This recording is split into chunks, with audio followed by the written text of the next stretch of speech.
जब लग गुरु मिले न साचा, तब लग गुरु करो 10 पांचा। क्या गुरु बदल सकते हैं? क्या गुरु बदलने से पाप लगता है? आध्यात्म के इस मैदान में आखिर सही गुरु कौन है? गीता जी में वर्णित तत्वदर्शी संत कौन है? इन सभी प्रश्नों के उत्तर जानने के लिए अवश्य सुनिए जगत गुरु तत्वदर्शी संत रामपाल जी महाराज के मंगल प्रवचन। परमपिता परमात्मा पूर्ण ब्रह्म सारी सृष्टि के रचनहार कबीर देव, कबीर साहब, कबीर परमेश्वर,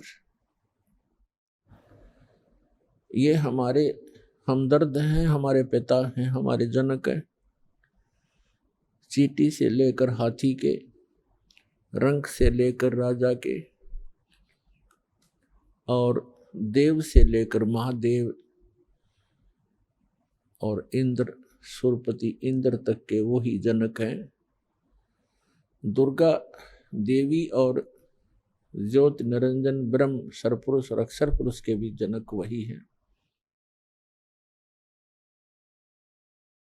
अक्षर पुरुष की उत्पत्ति भले ही अचिंत से हुई है, अचिंत भी उसी परमात्मा कबीर साहब का पुत्र है।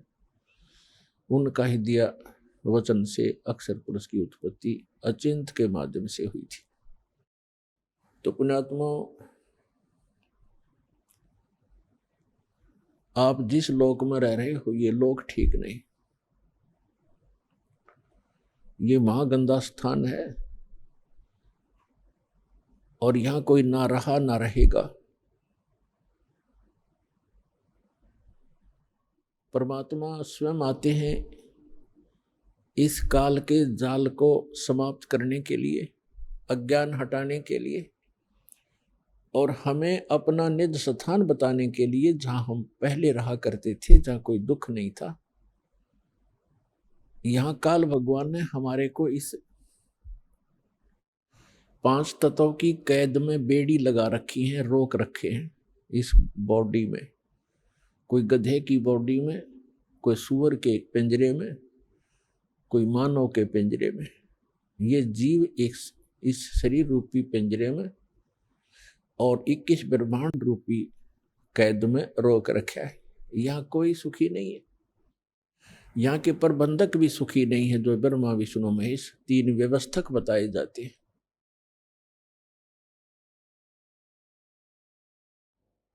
और हम जिस लोक में रह रहे हैं ये काल भगवान का लोक है। काल से अंडरस्टूड है कि वो क्या चीज है, क्या वस्तु है। ये काल नाम ही अपने आप को डिफाइन करता है। श्रीमद् भगवत गीता अध्याय नंबर 11 के श्लोक नंबर 32 में श्रीमद् भगवत गीता का ज्ञान देते समय यही काल श्री कृष्ण जी में प्रवेश करके बोल रहा है कि मैं काल हूं अर्जुन,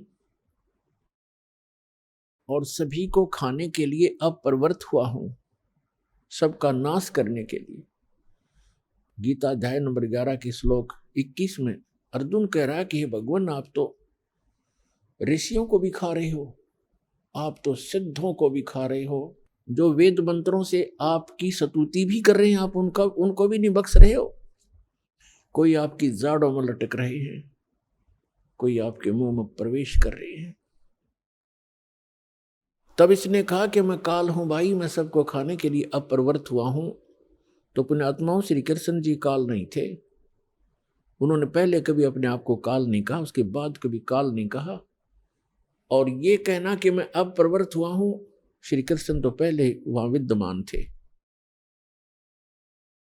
इसका नाम काल है। परमात्मा ने आकर बताया है, जो सबके पिता हैं, सबके जनक हैं, कि इस काल को 1 लाख मानव शरीरधारी प्राणी नित्य खाने पड़ते हैं। उसके लिए ये सब अपनी व्यवस्था करवा रहा है अपने तीनों पुत्रों से। रजगुण युक्त ब्रह्मा जी को कर रखा है, सतगुण युक्त विष्णु जी को, और तमगुण युक्त श्री शिव जी को, शंकर जी को। इन तीनों से ही ये सब व्यवस्था अपनी करवा रहा है। ब्रह्मा जी से निकल रही तरंगों, उसके अंदर से निकल रही उस वासना से हम सभी जीव प्रभावित होते हैं और संतान उत्पत्ति करते ही करते हैं। भगवान शिव के अंदर से निकल रही सतोगुण की तरंगों, उसके अंदर वो वासना निकलती है जिससे हम प्रभावित होकर के यहाँ एक दूसरे के साथ मोह के अंदर, ममता के अंदर ग्रस्त रहते हैं। हमारे बस की बात नहीं कि हम यहाँ से ये मोह हटा सके। परमेश्वर कबीर जी ने आकर ही बताया हमारे को कि जैसे तीसरा जो भगवान है श्री तमोगुण युक्त शंकर जी की आप कार्यशैली से परिचित हैं कि वो संहार करते हैं। किस लिए करते हैं? जब पैदा हुए हैं तो मारने की क्या आवश्यकता है? पैदा किए हैं तो उनको मारा क्यों जाता है? हमारी बुद्धि काम करना बंद कर गई क्योंकि हमने ये प्रोसेस फाइनल मान लिया और कोई विकल्प नहीं। तो परमेश्वर ने आके बताया कि तीनों भगवान भले ही अपने अपने स्थानों पर रहते हैं। आपके प्रभु श्री ब्रह्मा जी रजोगुण युक्त, श्री विष्णु जी सतोगुण युक्त और श्री शंकर जी तमोगुण युक्त। ये अपनी अपनी राजधानी, इनके द्वीप हैं, नगरी हैं, ऊपर लोक है, शिवपुरी है, विष्णु लोक है, विष्णुपुरी है, ब्रह्मापुरी है। ये वहां रहते हैं, लेकिन उनके अंदर से निकल रहे गुणों का प्रभाव है, जो वासना है, जो उनके अंदर से निकल रही रेंज है उनकी, इन तीन लोकों पर उनकी रेंज है, पृथ्वी लोक, पाताल लोक और स्वर्ग लोक।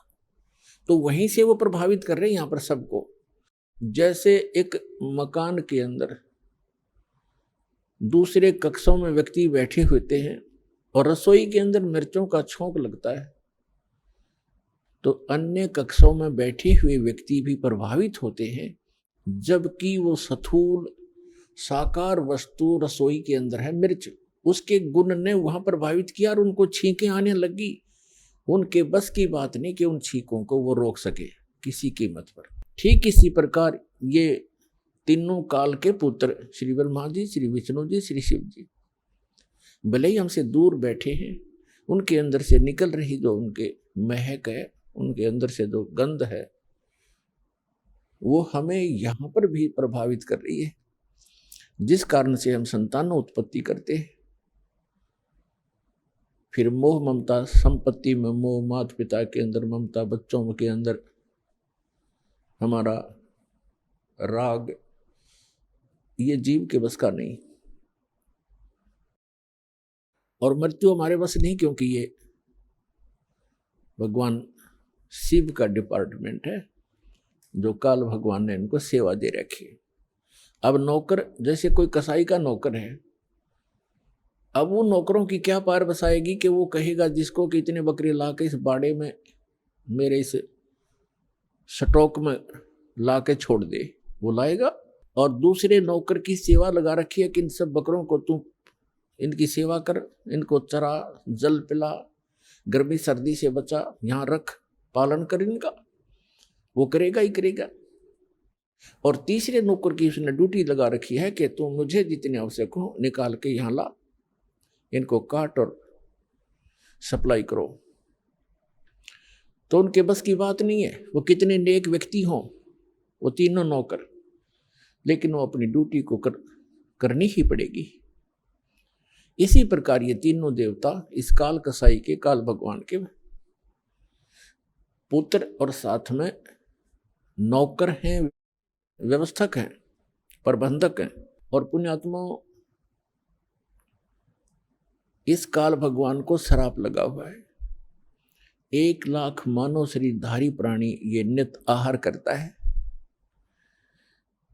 परमेश्वर ने आके बताया हमारे को, जैसे परमेश्वर चारों युगों में आते हैं, और जो ये सत्संग चल रहा है ये उसी उपलक्ष्य में है कि ये वो शुभ दिन है जिस दिन परमात्मा ने हमारे ऊपर दया करी। कलयुग के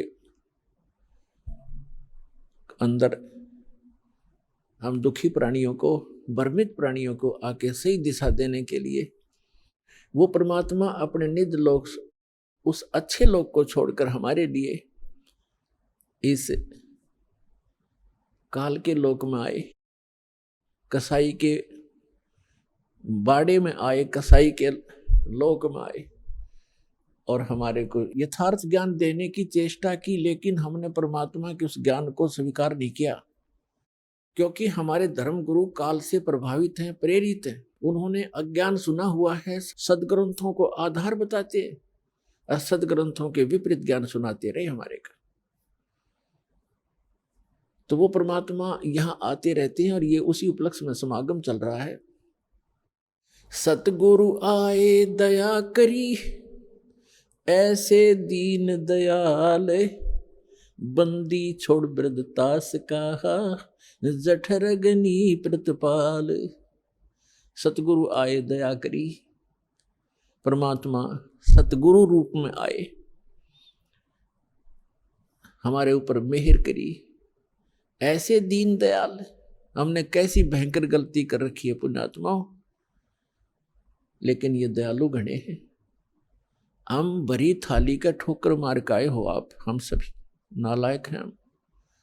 वहां में सर्व सुख प्राप्त थे सतलोक में, आपको सर्व सुख सुविधाएं थी, विमान था प्रत्येक का अलग अलग, वहां पर हर प्रकार की सुविधाएं थी। सदाबहार वृक्ष है, झरने बह रहे हैं, कोई गर्मी और सर्दी नहीं है, सुंदर शरीर युवा शरीर रहता है, गर्मी सर्दी मच्छर माखी कुछ नहीं, किसी चीज का अभाव नहीं, कोई दुर्घटना नहीं। हम उस लोक ने, ऐसे सत्य लोक ने, सच्चे लोक को, सर्व सुख संपन्न लोक को छोड़कर इस काल के साथ यहाँ धक्के खाने आ गए। और आज हमारी क्या दुर्गति कर रखी है, कोई जीव सुखी नहीं। चाहे यहाँ प्रधानमंत्री बना बैठा हो, हर समय उसकी चिंता खत्म नहीं होती, टेंशन ग्रस्त रहता है। तो खा का ये जीवन, कहाँ जी रहे हम, कहाँ रह रहे हैं। सतगुरु आए दया करी, ऐसे दीन दयाल, और बंदी छोड़ वृद्धतास का, जठरग्नि प्रतिपाल। बंदी छोड़ माने इस काल की बंद से हम बंदी हैं, कैदी हैं, काल के कैदी हैं, और हम कर्मानुसार अपने दुख या भोग रहे हैं, क्योंकि कैद में किए हुए कर्म का ही दंड भोग रहा होता है। तो समर्थ आकर के हमें काल के जाल से छुड़वाकर सतलोक ले जाते हैं, अमरलोक ले जाते हैं। इसलिए वो बंदी छोड़ खाते हैं। अमर करूं सतलोक पठाऊं, ताते बंदी छोड़ कहाऊं। कहते हैं अमर करूं, सदा के लिए ऐसे स्थान पर भेज दूंगा तुम्हें जहां आपकी कभी मृत्यु नहीं होगी। गीता अध्याय नंबर 15 के श्लोक नंबर 1 से 4 में प्रमाण है कि उल्टा लटका हुआ पीपल संसार रूपी वृक्ष समझो, इसके ऊपर को मूल है, नीचे को तीनों गुण रजगुण ब्रह्मा सद्गुण विष्णु रूपी शाखाएं हैं। और जो संत इसके सभी विभाग बता देता है अलग अलग करके, स वेदवित, वो वेद के तात्पर्य को जानने वाला है, वो तत्वदर्शी संत है। और ये भूमिका परमात्मा ही कर सकता है तत्वदर्शी संत की, और कर नहीं सकते। तत्व का अर्थ है पूर्ण रूप से सत्य ज्ञान आधार से जो ज्ञान प्रचार करता है वो तत्वदर्शी होता है। यहाँ के ब्रह्मा जी को मालूम नहीं, कहता है मैं पता नहीं कहां से उत्पन्न हो गया और कौन मेरे जनक हैं। तो ब्रह्मा जी से ही ज्ञान आगे सबको प्राप्त है, इंक्लूडिंग विष्णु और शिव जी तक, उसी से ज्ञान प्राप्त है। तो उसके बाद कितने ऋषि महर्षि अपनी चतुरता दिखाते रहे, वो तत्वदर्शी कैसे हो सकते हैं? वो परमात्मा की एक प्रश्न का उत्तर नहीं दे पाए आज तक। सतयुग से लेकर कलयुग तक परमात्मा चारों युगों में आते रहे और यहाँ ज्ञान प्रचार करते रहे। प्रश्न किया करते हमारे धर्मगुरुओं से कि कौन ब्रह्मा का पिता है, कौन विष्णु की माँ, और शंकर का दादा कौन है, हमको पंडित जी दो बताओ। ये ज्ञान का उत्तर ना देकर के उनके साथ झगड़ा ठाना करते थे। और इनको अजर अमर अविनाशी, इनका कोई जनक नहीं, सर्वेश्वर है, महेश्वर है, कालज्ञ है, मृत्युंजय है, ऐसे कहकर ये हमें भ्रमित किया करते थे। तो परमात्मा हमारे को यहां से काल के जाल से निकालने के लिए आते हैं। कहते अमर करूं सतलोक पठाऊं, ताते बंदी छोड़ कहाऊं। बंदी छोड़ का अर्थ है कर्मों के बंधन से हम यहाँ बंधे हुए हैं। हमारे इन बंधन को काटकर भगवान हमें मुक्त कराता है। तो तत्वदर्शी संत की भूमिका करने के लिए वो परमात्मा स्वयं ही आते हैं और गरीबदास जी कहते हैं सतगुरु आए दया करी ऐसे दीन दयाल, बंदी छोड़ वृद्ध तास का जठ अग्नि प्रतिपाल। तो गीता अध्याय नंबर 15 के श्लोक नंबर 1 से 4 में ये स्पष्ट किया, परमात्मा ने बताया है कि सभी विभाग बताए संसार रूपी वृक्ष के कि अक्षर पुरुष एक पेड़ है, सरपुरुष वा की डार, इसको निरंजन ज्योति निरंजन भी कहते हैं। अक्षर पुरुष एक पेड़ है, सरपुरुष वा की डार, और तीनों देवा शाखा है ये पात रूप संसार। जैसे पेड़ कौन सा होता है, जो पृथ्वी से बाहर दिखाई देता है, अंदर का जो जड़ें होती है, मूल है, वो गुप्त होती है, प्रोक्ष होती है, वो अव्यक्त होती है, वो दिखाई नहीं देती। तो मूल स्वयं परमात्मा ही थे कबीर भगवान, अमर पुरुष, सत्य पुरुष, परम अक्षर ब्रह्म है वो। और उसके बाहर जो दिखाई देता उसके विषय में उन्होंने बताया कि अक्षर पुरुष ये तना समझो, और सरपुरुष वा की डार, जो मोटी डार निकलती है उसको ब्रह्म समझो, और तीनों देवा शाखा हैं, उस शाखा, उस डार के आगे 3 शाखा समझो, ये रजगुण ब्रह्मा सदगुण विष्णु तप गुण शिव जी जानो। एक बार इस चित्र को देख लीजिए, फिर आसानी से समझ पाओगे। ये एक चित्र है, ये कंप्लीट चित्र देखो। ये पृथ्वी से बाहर जो दिखाई देता है, इसके विषय में परमात्मा ने जानकारी दी है कि अक्षर पुरुष, ये तना जो है ये तो अक्षर पुरुष है, और सरपुरुष वा की डार, और तीनों देवा शाखा हैं ये पात रूप संसार। अब ये परमात्मा बता रहे हैं कि अक्षर पुरुष एक पेड़ है, ये बाहर दिखाई देता है सारा पेड़ समझो, लेकिन इसका जो तना है ये है वो, ये तना तो सरपुरुष है, और अक्षर पुरुष है, ये सरपुरुष वा की डार, और तीनों देवा शाखा है ये हम यहाँ हैं, ये पात रूप संसार। अब जड़ कौन है, ये बताने के लिए इस दास को भेजा है। परम अक्षर ब्रह्म है जो सबका पालन करता है, जो गुप्त है, प्रोक्ष है, पृथ्वी के अंदर समझो, यानी ऊपर के लोक हैं, सतलोक, अलखलोक, अगमलोक, अकह लोक, ये नीचे का पुरुष, नीचे का। और ये है कौन, अनंत कोट ब्रह्मांड का एक रति नहीं भारे, सतगुरु पुरुष कबीरे हैं ये कुल के सिरजनहारे। हम सुल्तानी नानक तारे दादू को उपदेश दिया, जात जुलाहा भेद न पाया ये काशी महे कबीर हुआ।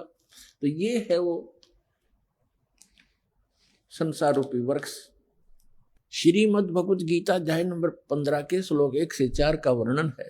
ये वर्णन है, ये निष्कर्ष है इसका कि उल्टा लटका हुआ संसार रूपी वृक्ष है अर्जुन, ऊपर को जड़ नीचे को शाखा। गीता ज्ञानदाता ने केवल इतनी जानकारी दी है, ऊपर को जड़ और नीचे को तीनों गुण रूपी शाखा वाला ये एक संसार रूपी वृक्ष है, पीपल का समझो, अविनाशी वृक्ष है। और जो इसके सभी पार्ट्स, ऊर्ध्व मूलम अध शाखम अश्वत्थम प्राहु अव्यम छंदासी यस्य पर्णानि ये तम वेद स वेदवित। इसके सभी छंद, सभी विभाग जो जानता है, पत्तों समेत इसके सब छंद हैं, ऊपर को जड़ और नीचे को शाखा वाला ये संसार रूपी पीपल का अविनाशी वृक्ष समझो। और इसके पत्ते आदि सभी छंद हैं, और जो इन सभी विभागों को जानता है, सब न्यारे न्यारे बताता है, स वेदवित, व तत्वदर्शी संत है। तो श्रीमद् भगवत गीता के इस अध्याय 15 के श्लोक 1 में जो वर्णन है कि वो वेदवित, वो तत्वदर्शी संत सतगुरु होगा, वो कौन है, जिसने ये वाणी बोली है अपने सुख संवेद में, सच्चिदानंद घन ब्रह्म ने उस तत्व ज्ञान में बोला है। तो वो सतगुरु भी वही है। तुम साहेब तुम संत हो, तुम सतगुरु तुम हंस, गरीब दास तुम्हारे रूप बिना और न दूजा अंश।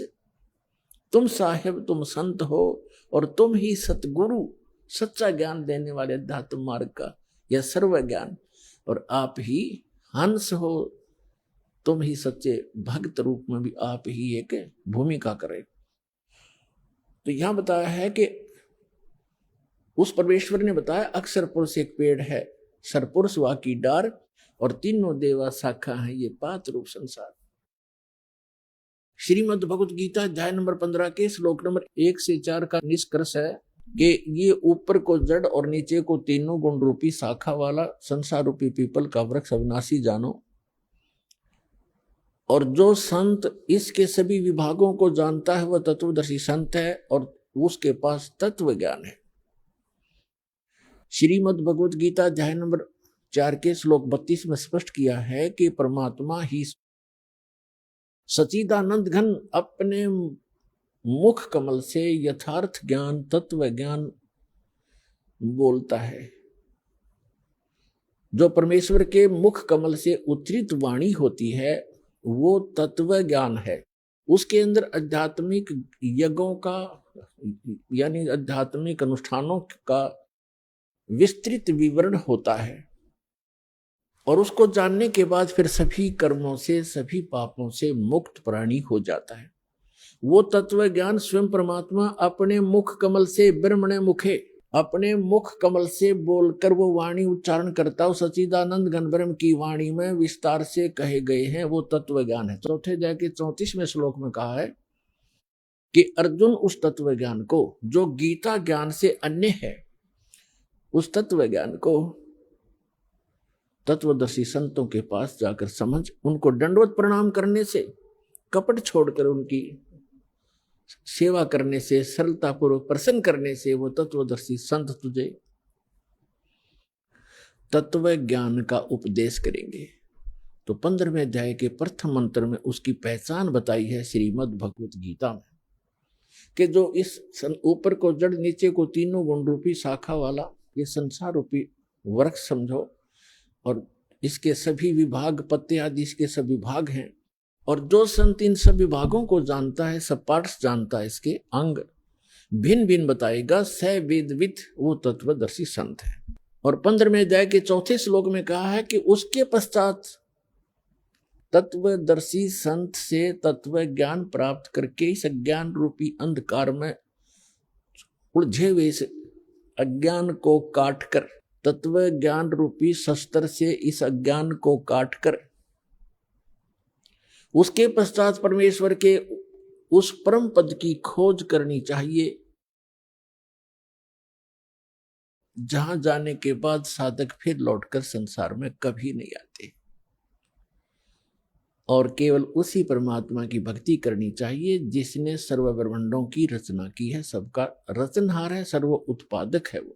तो दास जो ये बताना चाहता था, सतगुरु आए दया करी ऐसे दीन दयाल, बंदी छोड़ वृत्तास का जठर अग्नि प्रतिपाल, अमर करूं सतलोक पठाऊं ताते बंदी छोड़ कहां। अमर करूं उस परमात्मा के तत्व ज्ञान के आधार से सत साधना करने वाले प्राणी वहां चले जाते, फिर लौटकर कभी संसार में नहीं आते। श्रीमद् भगवत गीता अध्याय नंबर 18 के श्लोक नंबर 62 में कहा है कि अर्जुन तो सर्वभाव से उस परमेश्वर की शरण में जा जो गीता ज्ञान दाता से अन्य है। उस परमेश्वर की कृपा से तू परम शांति को और शाश्वत स्थान को, अमर लोक को, जिसका कभी एंड नहीं होता, कभी नाश नहीं होता, उस स्थान को, शाश्वत स्थान को प्राप्त हो जाएगा। अपने आत्मा ये ज्ञान भगवान ने 600 वर्ष पहले बताया था, और फिर उन महापुरुषों को मिले परमात्मा आकर के जो उनका गुण है, विधान है, अच्छी आत्माओं को मिले, आदरणीय धर्मदास साहिब जी को, आदरणीय मलुकदास साहिब जी को, आदरणीय नानक साहिब जी को, आदरणीय दादू साहिब जी को, आदरणीय गरीबदास साहिब जी गांव छुड़ानी जिला झज्जर हरियाणा वाले को, आदरणीय गीसा दास साहिब जी को गांव खेखड़ा उत्तर प्रदेश जिला बागपत वाले को,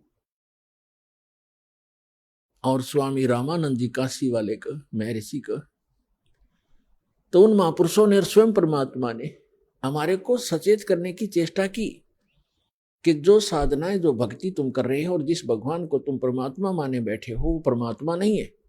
जिस स्वामी को, जिस प्रभु को आपने परमात्मा मान रखा, ये परमात्मा नहीं है। परमात्मा की परिभाषा होती है जो श्रेष्ठ आत्मा हो, श्रेष्ठ आत्मा कभी किसी को मारता नहीं, किसी की टांग नहीं काटता, किसी को अंधा नहीं करता, किसी को रोगग्रस्त नहीं करता। वो परमात्मा होता है। अब कई अनजान जो बिल्कुल माइनस दिन की बुद्धि होती है जातम में, वो कहते हैं कि हम इस बात से चिंतित हैं कि भगवान है कहाँ। भगवान होता तो ये हालत होती लोगों की। जैसे अभी एक दुखद खबर हम सुन रहे हैं कि केदारनाथ और बद्रीनाथ के दर्शनार्थ गए हुए श्रद्धालु इन अज्ञानी आचार्यों शंकराचार्यों द्वारा भ्रमित किए हुए वहां भगवान खोजने गए थे। और आज खबरों में सुनने को आ रहा है कि 15-20 हजार व्यक्ति मारे जा चुके। फ्लड में बादल फट गया और केदारनाथ के मंदिर का पता नहीं कहाँ गया। एक शिवलिंग खड़ा हो टूंड सा। तो पुण्यात्मा परमात्मा 600 वर्ष पहले आए। उसके बाद उनके द्वारा उनसे के ज्ञान से परिचित महापुरुषों ने यही ज्ञान सुनाया। और वो कहा करते थे, चारों युग में संत पुकारे और कूक कहा हम हेल रे, हीरे माणिक मोती बरसे ये जग चुगता ढेल रे। परमात्मा 600 वर्ष पहले बताया करते थे। और उनसे परिचित महापुरुष आदरणीय गरीबदास साहिब जी ने कहा है कि चारों युग में संत पुकारे, कबीर साहिब की महिमा गाई है। और कूक कहा हम हेल रे, हमने रुक के मार मार के, आवाज लगा लगा के, शोर मचा मचा के बता दिया कि हम तत्व ज्ञान और सत साधना रूपी हीरे मोतियों की वर्षा कर रहे हैं। आप इनको नहीं उठा रहे हो, ग्रहण नहीं कर रहे हो। और आन उपासना रूपी इन भ्रमित किए हुए आचार्यों और शंकराचार्यों, ऋषियों, महर्षियों, मंडलेश्वरों के द्वारा भ्रमित किए हुए आप बहुमूल्य वस्तु को छोड़कर कंकर पत्थर इकट्ठे कर रहे हो। या आन उपासना, इन तीर्थों पर जाके मत्था टेकना, वहां दर्शनार्थ जाना, कल्याण की इच्छा करना, ये तो आपकी भूल है, बाल बुद्धि है। कंकर पत्थर इकट्ठे, हमरा ज्ञान किन्हें ना सुनिया, और ये पर भी लेन जात है दुनिया। पुण्यात्मा, हमें बड़ा दुख है कि हमारे भाई बहन वहां किसी गंदी मौत मरे केदारनाथ की इस दुर्घटना में। कलेजा मुंह को आता है। हमारी ही दशा ऐसी हो रही है उनकी इस दीनता को देखकर। कोई भूखा मर के अचानक बैठे हैं धर्मशाला की, धर्मशालाएं बह गई है। कोई सो रहा था, कोई भगवान के गुण गा रहा था, आज उनका पता नहीं कहाँ चले गए। तो पुण्यात्माओं, जिनके वो सदस्य मरे होंगे उनकी क्या हालत होगी। तो कैसा है ये लोग। यहां संतों ने, महापुरुषों ने बताया है। नानक साहिब जी कहते, ना जाने काल की कर डारे, और किस विध ढल जा पासावे, और जिनाते सरते मौत खुड़क दी उन्हानु केड़ा हासावे। तो पुण्यात्माओं, परमात्मा स्वयं आकर के हमें ज्ञान सुनाया करते थे। इन अज्ञानी गुरुओं ने काल प्रेरित होकर अपने स्वार्थवश हमारे तक यथार्थ ज्ञान भगवान का दिया हुआ आने नहीं दिया। और कबीर साहब को एक दुलाहा, एक धानक, एक निर्धन व्यक्ति, और फिर लास्ट में एक कवि, और ज्यादा ही किसी ने उपमा दी तो एक भक्त कहकर उनकी फाइल को क्लोज कर रखा था। उनकी हिस्ट्री बंद कर दी थी। लाल को कूड़े के ढेर में डाल दिया था। इस दास को पारखू बनाया, जौहरी बनाया। इस दास ने उस लाल की परख की और ढंडोरा पीटा, अनाउंसमेंट करनी शुरू कर दी कि ये लाल है जिसको तुम पत्थर मान रहे हो और जिनको तुम हीरे मोती समझते हो, वो कौड़ी है, वो बहुमूल्य नहीं है। ठीक है, इस प्रचार के लिए, अपने भाई बहनों तक ये सत्य संदेश पहुंचाने के लिए दास ने और दास के साथ पूर्व पहले समय से लगे हुए मेरे बच्चे और बेटियों ने बहुत कुछ कठिनाइयों का सामना अवश्य करना पड़ा। जेलों में जाना पड़ा, जगह जगह इन नकली लोगों ने, झूठों ने हमारे ऊपर झूठे मुकदमे भी बनवाए बच्चों के ऊपर।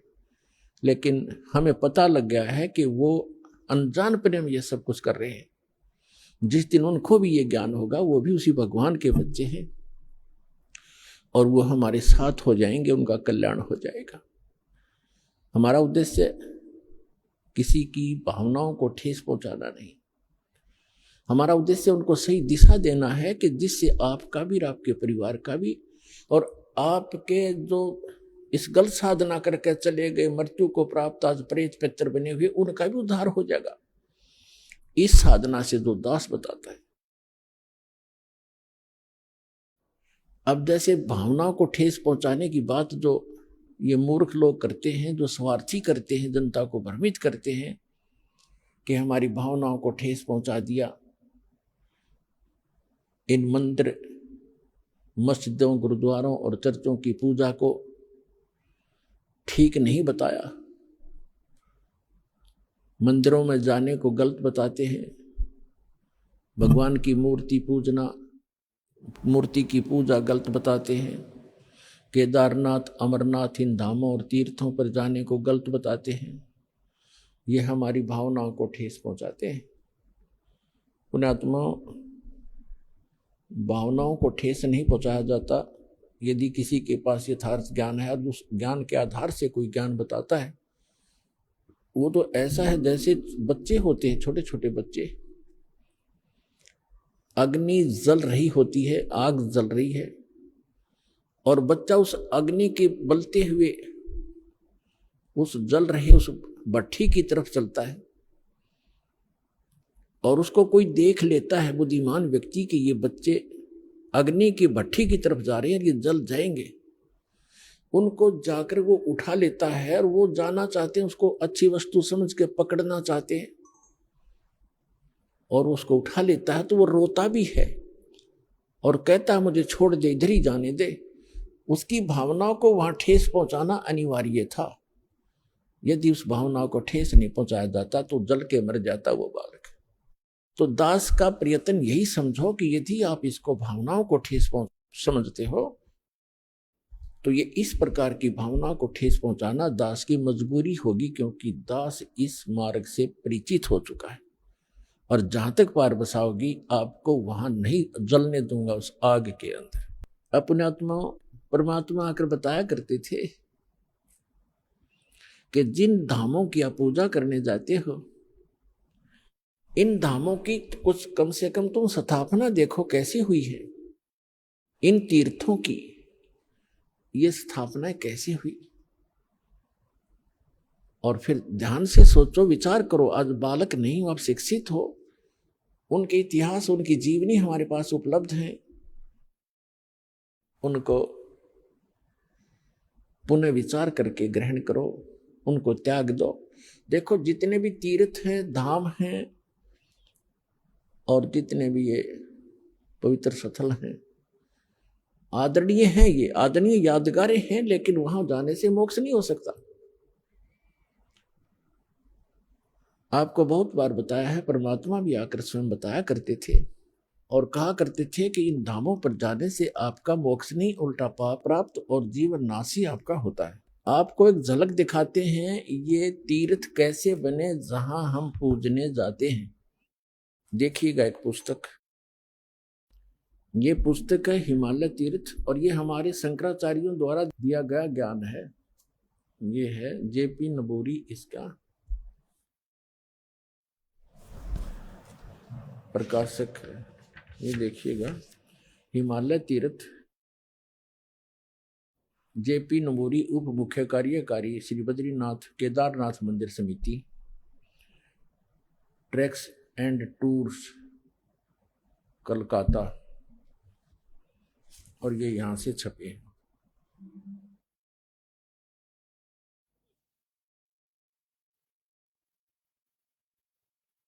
अब हम इसके आपको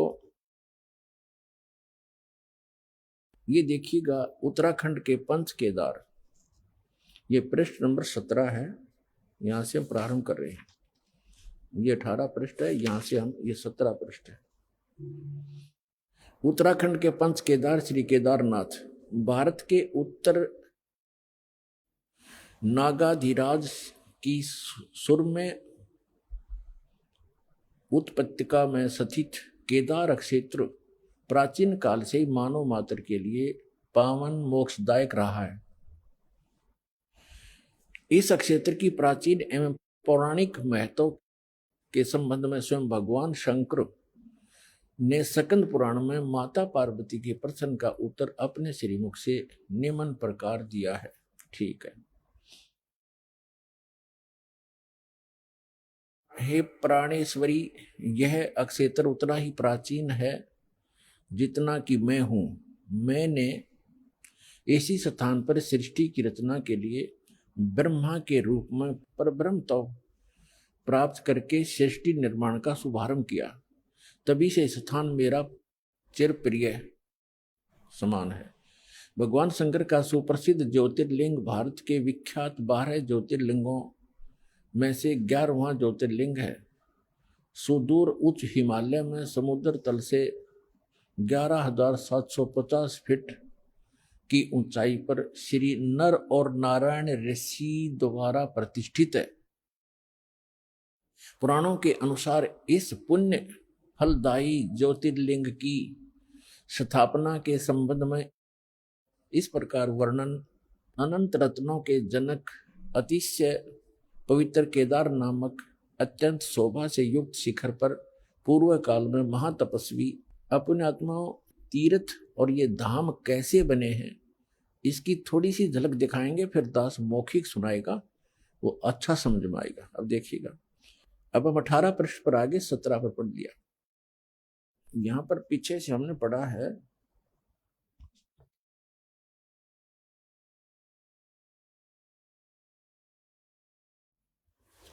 यहां से फिर पढ़े। यह है कि केदार पवित्र केदार नामक अत्यंत शोभा से युक्त शिखर पर पूर्व काल में महातपस्वी कौन? ऋषि श्री नर और नारायण ने, ये 2 ऋषि थे, नर और नारायण ने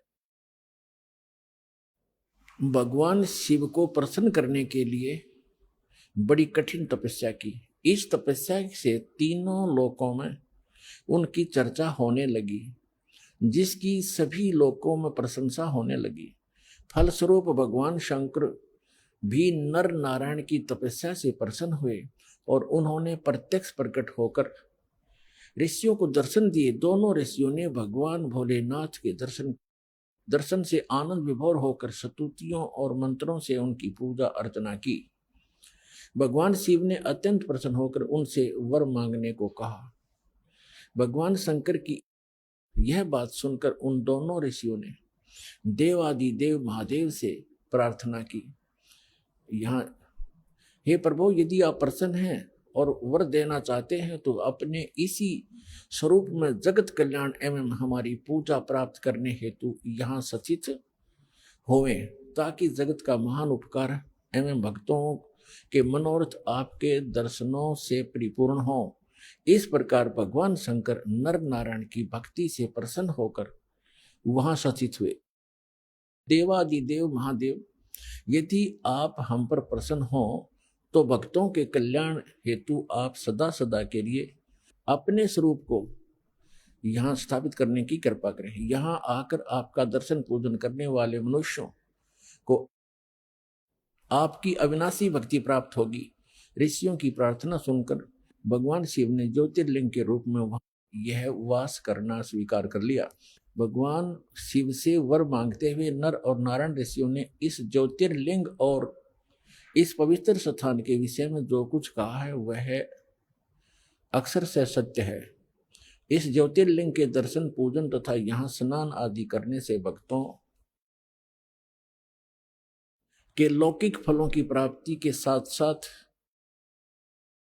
अचल शिव भक्ति और साथ ही मोक्ष की प्राप्ति भी सहज हो जाती है।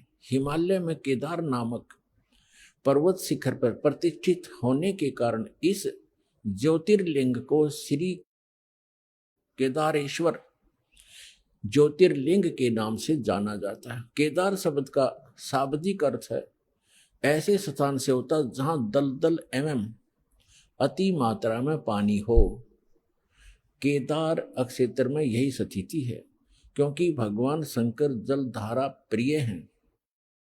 नर और नारायण ऋषियों के पश्चात अन्य ऋषि मुनियों व भक्तों द्वारा यह ज्योतिर्लिंग पूजित रहा। तत्पश्चात महाभारत काल में पांडवों द्वारा गोत्र हत्या अर्थात महाभारत युद्ध में अपने भाई बंधुओं आदि की हत्या के पाप से मुक्त हेतु यहाँ पर देवादिदेव महादेव की आराधना की गई। इसी प्रसंग में पुराण में एक कथा आती है।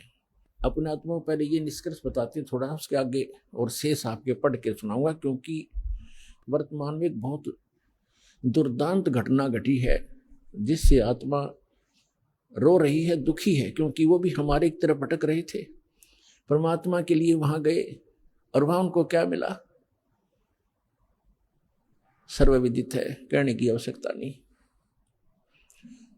अब क्या बता रहे हैं कि नर और नारायण नाम के दो ऋषि वहां तपस्या करा करते उस दलदल में, केदार माने दलदल, और उनकी तपस्या से प्रसन्न होकर भगवान शिव आगे। तो पुण्यात्माओं, वो भगवान शिव कौन आगे? इस काल के जाल को कबीर भगवान ने आके समझाया है कि ये तो काल जो है, जैसे इसने गीता अध्याय नंबर 4 के श्लोक नंबर 5 और 9 में कहा कि अर्जुन, मेरे और तेरे बहुत जन्म हो लिए, तू नहीं जानता मैं जानता हूं, मेरे जन्म और कर्म अलौकिक हैं।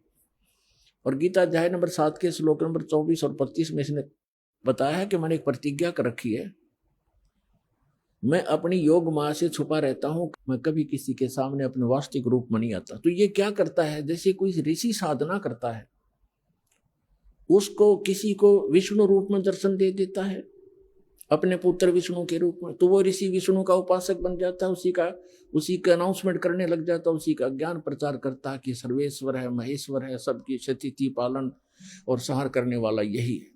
और कोई ऋषि साधना, कोई भक्त साधना कर रहा है तो किसी को ब्रह्मा जी के रूप में दर्शन दे देता है, तो वो कहता है कि ये ब्रह्मा जी हमारे सामने रहते हैं, देवता यही भगवान है, सर्वशक्तिमान है, मैंने समाधि दशा में इसके दर्शन किए हैं, ये छुपाई है अपने आप को। इससे उन ब्रह्मा जी और विष्णु जी को भ्रम हो जाता है कि हम ये सचमुच भगवान है। इसी कारण से शिव पुराण में प्रकरण आता है, विद्वेश्वर संहिता के अंदर, एक बार ब्रह्मा जी गए विष्णु जी के पास और ब्रह्मा जी कहने लगे कि पुत्र तू मेरा खड़ा होकर सम्मान क्यों नहीं करता, मैं तेरा पिताया हूं, मैं तेरा जनक हूं, सारी सृष्टि का उत्पत्ति करता हूं। विष्णु जी लेटे लेटे कहते हैं कि आजा बेटा बैठ जा, तू मेरा पुत्र है, तू मेरी नाभि कमल से उत्पन्न हुआ, मैं ही सर्वशक्तिमान हूं, मैं सबका रचने वाला हूं। इस बात पर दोनों लड़ पड़े।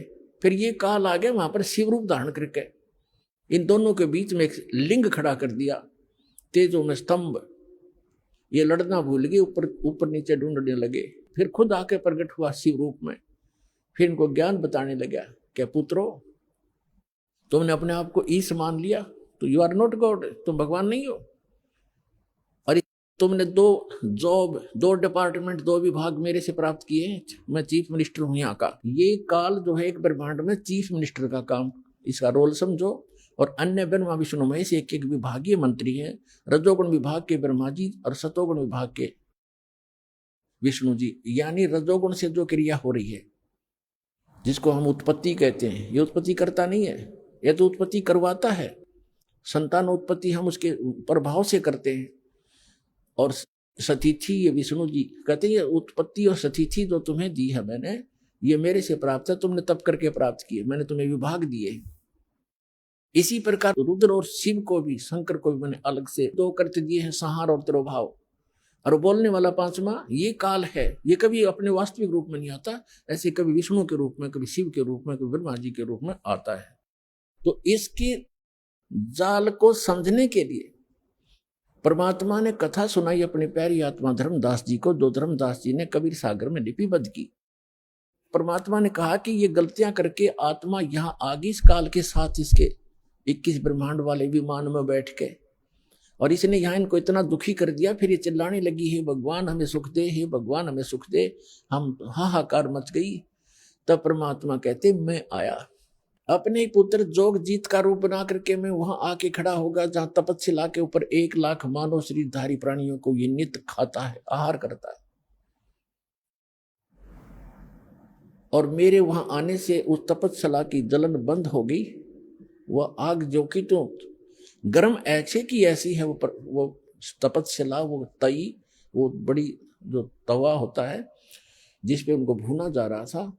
लेकिन उनको उन परमात्मा की कृपा से उस पर उपस्थित जितने भी 1,00,000 जीव थे मनुष्यधारी जो वहां गई थी, उनकी आत्मा, उनको कष्ट बंद हो गया, उसका ताप बंद हो गया, तपत। तब उन्होंने ऊपर में उठाकर देखा कि भगवान हम कौन से दुख, कौन से पाप का यहाँ कष्ट भोग रहे हैं। तब परमात्मा ने कहा कि ये तुम्हारे इस लोक के पाप का दंड नहीं तुम्हें, ये दंड है तुमने सतलोक में ये पाप कराया था।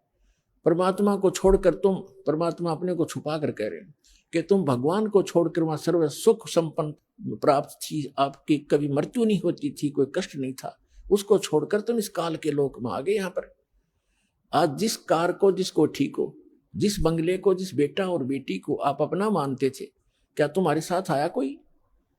अपने आत्मा वहां तो सारी समझ में आ जाती है कि हाँ कुछ नहीं आया जी।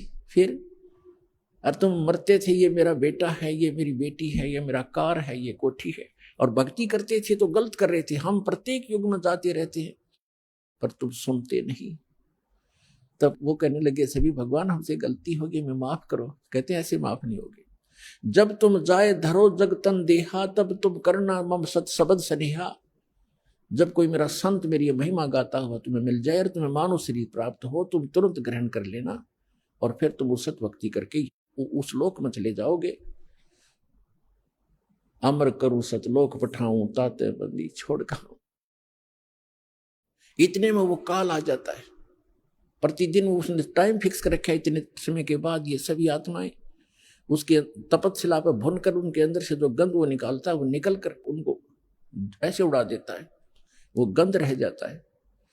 अब आप देखते हो यहाँ प्राणी गंदे पदार्थ तो बहुत आसानी से ग्रहण कर लेता खाने के लिए, पीने के लिए।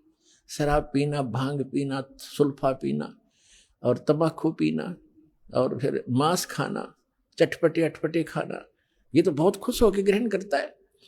क्यों? क्योंकि ये चाहता है कि जितना ये गंध अटपट खाएंगे उतना ही के अंदर गंदी वासना ज्यादा बनेगी, और तपस्या के ऊपर भूनने से वो सारी वासना वहां रह जाती है और ये जीव वहां से कर्म ज्यों के त्यों रहते हैं, वो वापस आ जाता है, मरता नहीं। फिर अपने कर्मानुसार 84 लाख योनियों में किसी भी स्वरूप उसके कर्मानुसार वो जाए, उस योनि में वो चला जाता है। तो उसी समय वो काल आ जाता है और काल ने देखा अपने बड़े भाई जोगजीत को, जिस रूप में परमात्मा ने सतलोक से उसको निकाला था। जिन्होंने सृष्टि रचना पढ़ रखी है बच्चों, उनको खूब याद है। अब दास ज्यादा हिंट देगा आज के सत्संग में।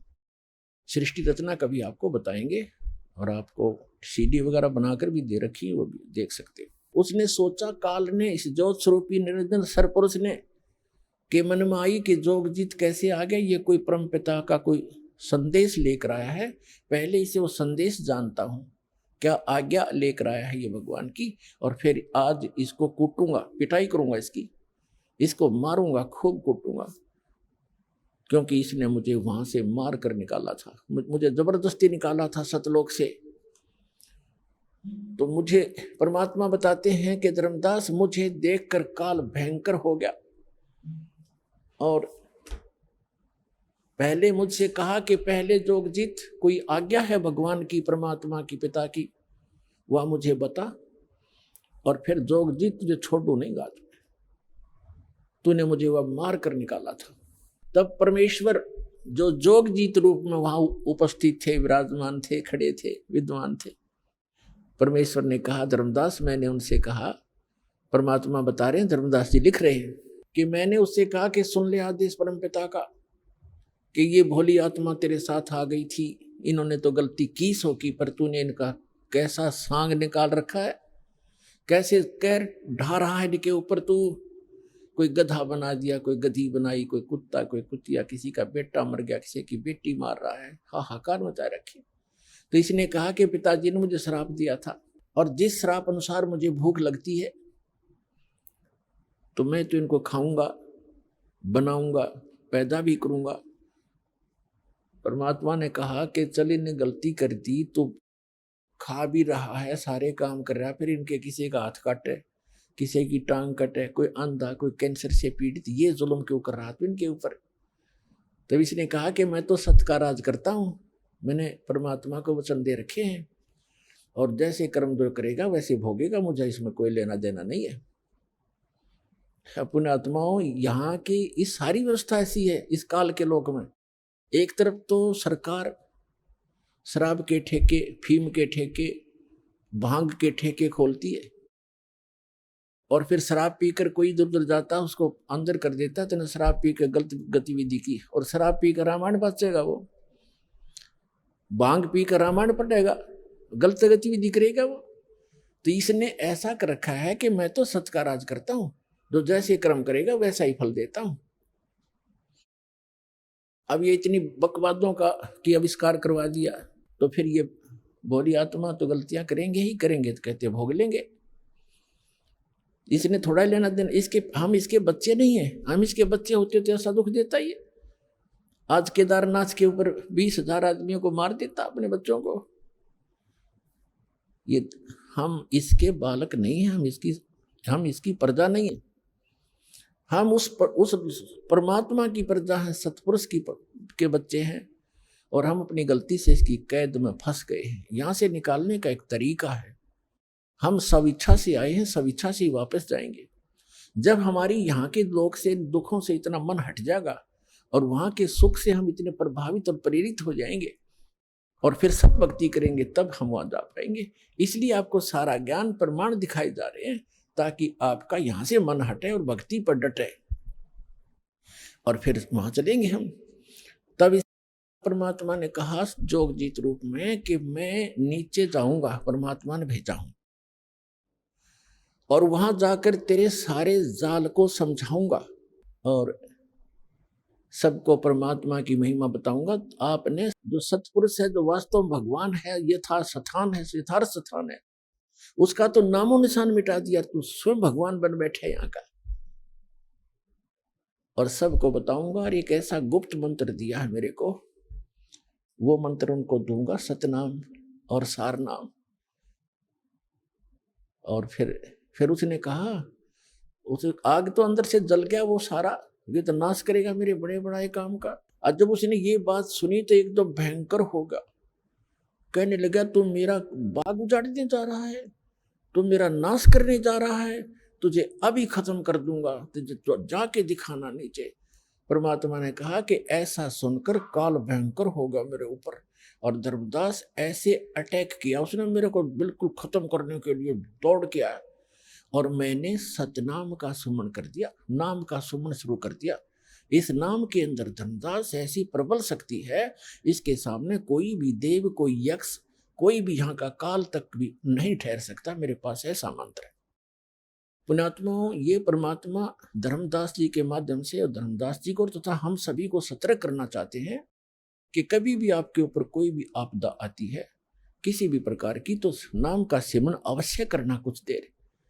फिर जो टेंशन है वो है, लेकिन समन एक बार कर लेना, आप देखना फिर उसका प्रतिफल कैसा होगा। तो कहते हैं मैंने समन शुरू किया और काल ऐसे गिर गया जमीन के ऊपर, ऐसे गिर गया उस पृथ्वी पर जहां वो रहता है, वहां पर जैसे पक्षी की पंख कट जाते हैं और पड़ा पड़ा तड़फ रहा होता है। तो वो समझ गया। उसमें वैसे तो काफी विस्तार लिखा है, बाकी हम थोड़ा बताएंगे जितना आवश्यक है, क्योंकि हमने समझना इस ज्ञान को। बाकी ज्ञान है, समाधान बिना काम बनेगा नहीं, समाधान ज्यादा महत्वपूर्ण है। उसमें तो बहुत कुछ कहा है कि वो इतना भयभीत हो गया कि वहां से भाग के पाताल में जाके छुप गया। फिर मैं वहीं पहुंचा और उसको पकड़ के ले आके चल वहीं पर, वहीं बैठा के, फिर वो उसने मेरे पैर पकड़ लिए। जब ताकत से पार नहीं बसाई, नहीं उसका बस चला, तो मेरे चरण पकड़ लिए, बुरी तरह रोने लगा और कहने लगा मैं तो आपको पिता के समान मानता हूँ, छोटे तो गलती किया करते हैं, बड़े क्षमा करते हैं, मुझे माफ कर दो। रोए बुरी तरह। परमात्मा बोले कि मैंने कहा कि चल ठीक है, माफ कर दिया। ऐसे नहीं, आप वचनबद्ध हो जाओ। परमात्मा बोले क्या वचनबद्ध हो जाऊं? कि एक दया करना कि 3 युगों में जीव थोड़े ले जाना, सतयुग त्रेता द्वापर माही, तीनों युग जीव थोड़े जाए, चौथा युग जब कलयुग आवे, तब शरण जीव हो जावे, जीव बहु जावे। ऐसा वचन हर मोह दीजिए, तब संसार गवन तो कीजिए। और भी एक दो प्रार्थना थी, वो कही तो परमात्मा ने कहा चलो तथास्तु, जो तूने मांगा मैंने बख्श दिया। 3 युगों में जीव कम ले जाऊंगा और चौथे युग कलयुग में मैं खूब तूफान मचाऊंगा अपने बच्चों को निकालने के लिए, तो बाधा मत करना फिर।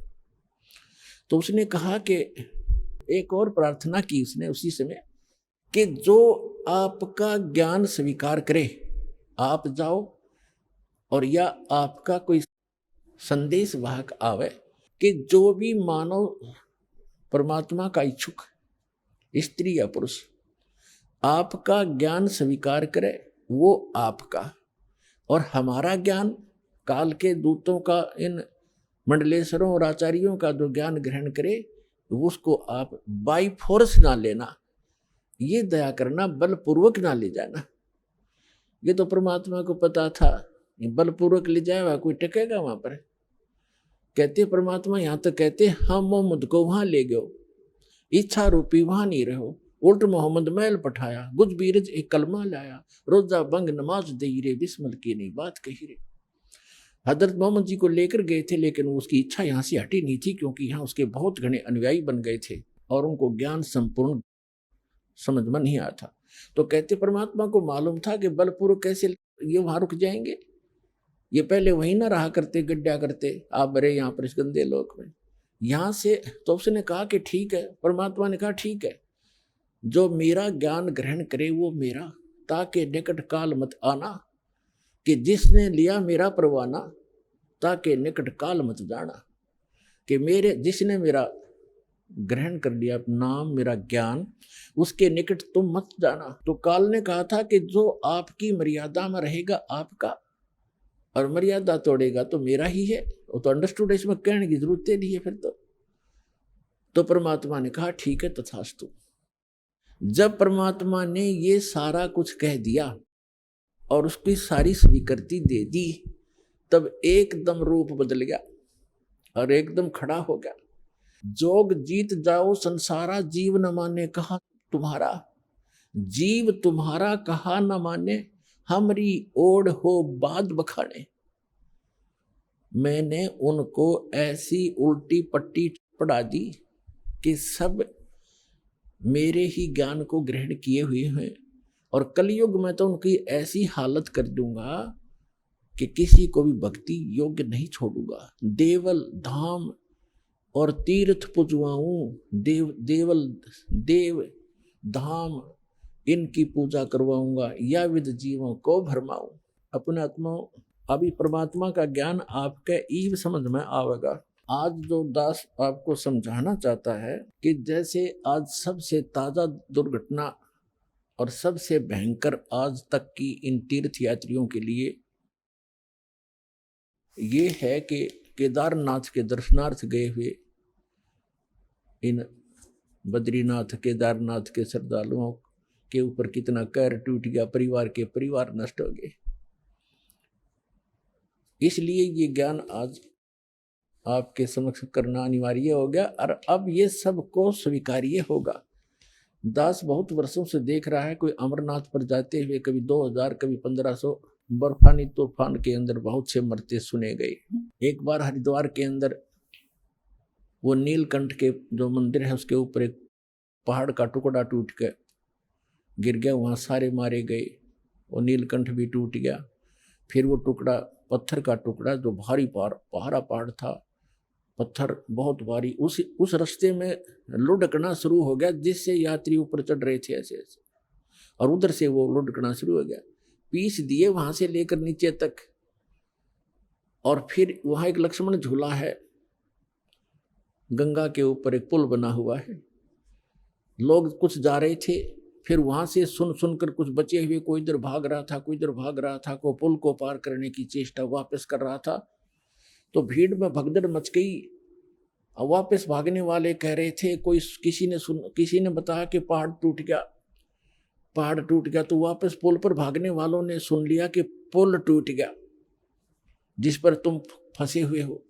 तो उस भगदड़ में पुल के ऊपर भी सैकड़ों 400-500 व्यक्ति तो पुल पर मारे गए, और कुछ डर से इस डर से कि पुल टूट गया तुम नीचे कूद जाओ, वो दरिया में गिर कर मर गए, गंगा में 2500 व्यक्ति मरने की उसमें आशंका व्यक्त की गई थी। और नीलकंठ भी टूट गया जिसकी पूजा करने गए थे, और वही दशा आज हो रही है। तो ये सबसे बड़ी दुर्घटना मानी जाती थी, 2500 आदमी मर गए, और आज सब सीमाएं लांघ दी काल ने। उस केदारनाथ के धाम को स्थापित करवा कर कितना नाश करवा दिया। अब इसने स्थापित करवाया, वो अब बताएगा इसके अंदर दास कैसे क्या हुआ। और इससे पहले और भी घटनाएं हुई हैं, जैसे एक बार कुंभ का मेला हुआ था, आपको बहुत बार सुनाया है। कुंभ का पर्व हुआ, हरिद्वार में हुआ था, 25,000 आपस में लड़के मर गए थे। इस ज्ञान को अब सुनेंगे ये, ठीक है, तो बेचारे चले गए, मर गए, मृत्यु को प्राप्त हुए, उनका बड़ा दुख है, हमें बहुत बड़ा दुख है हमारे को। लेकिन अब इसका विकल्प ये है जो दास बताना चाहता है। और स्वयं परमात्मा ने भी बहुत बार आकर ये ज्ञान देने की चेष्टा की, लेकिन इन स्वार्थी और अज्ञानी हमारे धर्म गुरुओं ने परमात्मा के इस यथार्थ ज्ञान को हम तक नहीं आने दिया, और जिसका खामियाना आज तक भोग रहे हैं। परमात्मा के ज्ञान को समझने के लिए आप जी ने थोड़ा सा धैर्य रखना पड़ेगा कि सच्चे ज्ञान को सुनकर कई बिदक जाते हैं, तड़फ जाते हैं और कहते हैं ये कैसा ज्ञान सुना रहा है, ये सब भ्रमित कर रहा है रामपाल। लेकिन पुण्यात्माओं, भ्रमित तो हम पहले बहुत हो चुके हैं। अपने आत्माओं परमात्मा की वाणी जो है थोड़ी सी पढ़ के सुनाएगा दास साहब को, जो कबीर सागर के अंदर लिपिबद्ध है। क्या बताया है? बहुविध जीवन कीन पुकारा, काल देत है कष्ट अपारा, यम का कष्ट सहा ना जाई, हे परमेश्वर तुम हो सहाई। आए जहां यम जीव सतावे, है काल निरंजन जीव नचावे। चटक पटक करें जीवता भाई, ठाड बहे पुनता हम जाई। कहते वहां जीवों ने तपस्या के ऊपर हाहाकार मचाई, पुकारने लग गए बुरी तरह कि हमसे इस काल का कष्ट सहा नहीं जाता, भगवान आप कहाँ हो, परमात्मा हमें बचाइए। तब चटक मटक करें जीवता भाई, वो तपस्या पर जैसे बड़ बूजा बुगड़े बुनता है, खील बुनता है, चावलों की पटक पटक होते हैं, वहां जीव ऐसे चटक पटक होकर के उनके अंदर से वासना निकालता है। चटक पटक जीव करे ता भाई, ठाड बहे ता पुन हम जाई। ठाडे वहां खड़े हो गए जाकर हम, मोहे देख जीव कीन पुकारा, हे साहेब हम लेहो उबारा। तब हम सत शब्द गुरावा, पुरुष शब्द से जीव तपत बुझावा।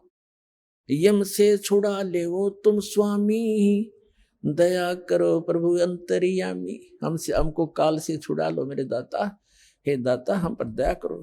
तब मैं जीवन कहा समझाई, जोर करूं तो मेरा वचन नसाई।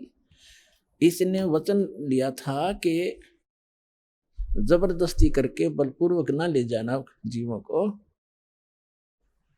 तो परमात्मा कहती है यदि मैं जबरदस्ती बलपूर्वक तुम्हें ले जा तो सकता हूँ, 1 सेकंड में इसके सारे किस ब्रह्मांड को समेट सकता हूँ, लेकिन जोर करूं तो मेरा वचन नसाई।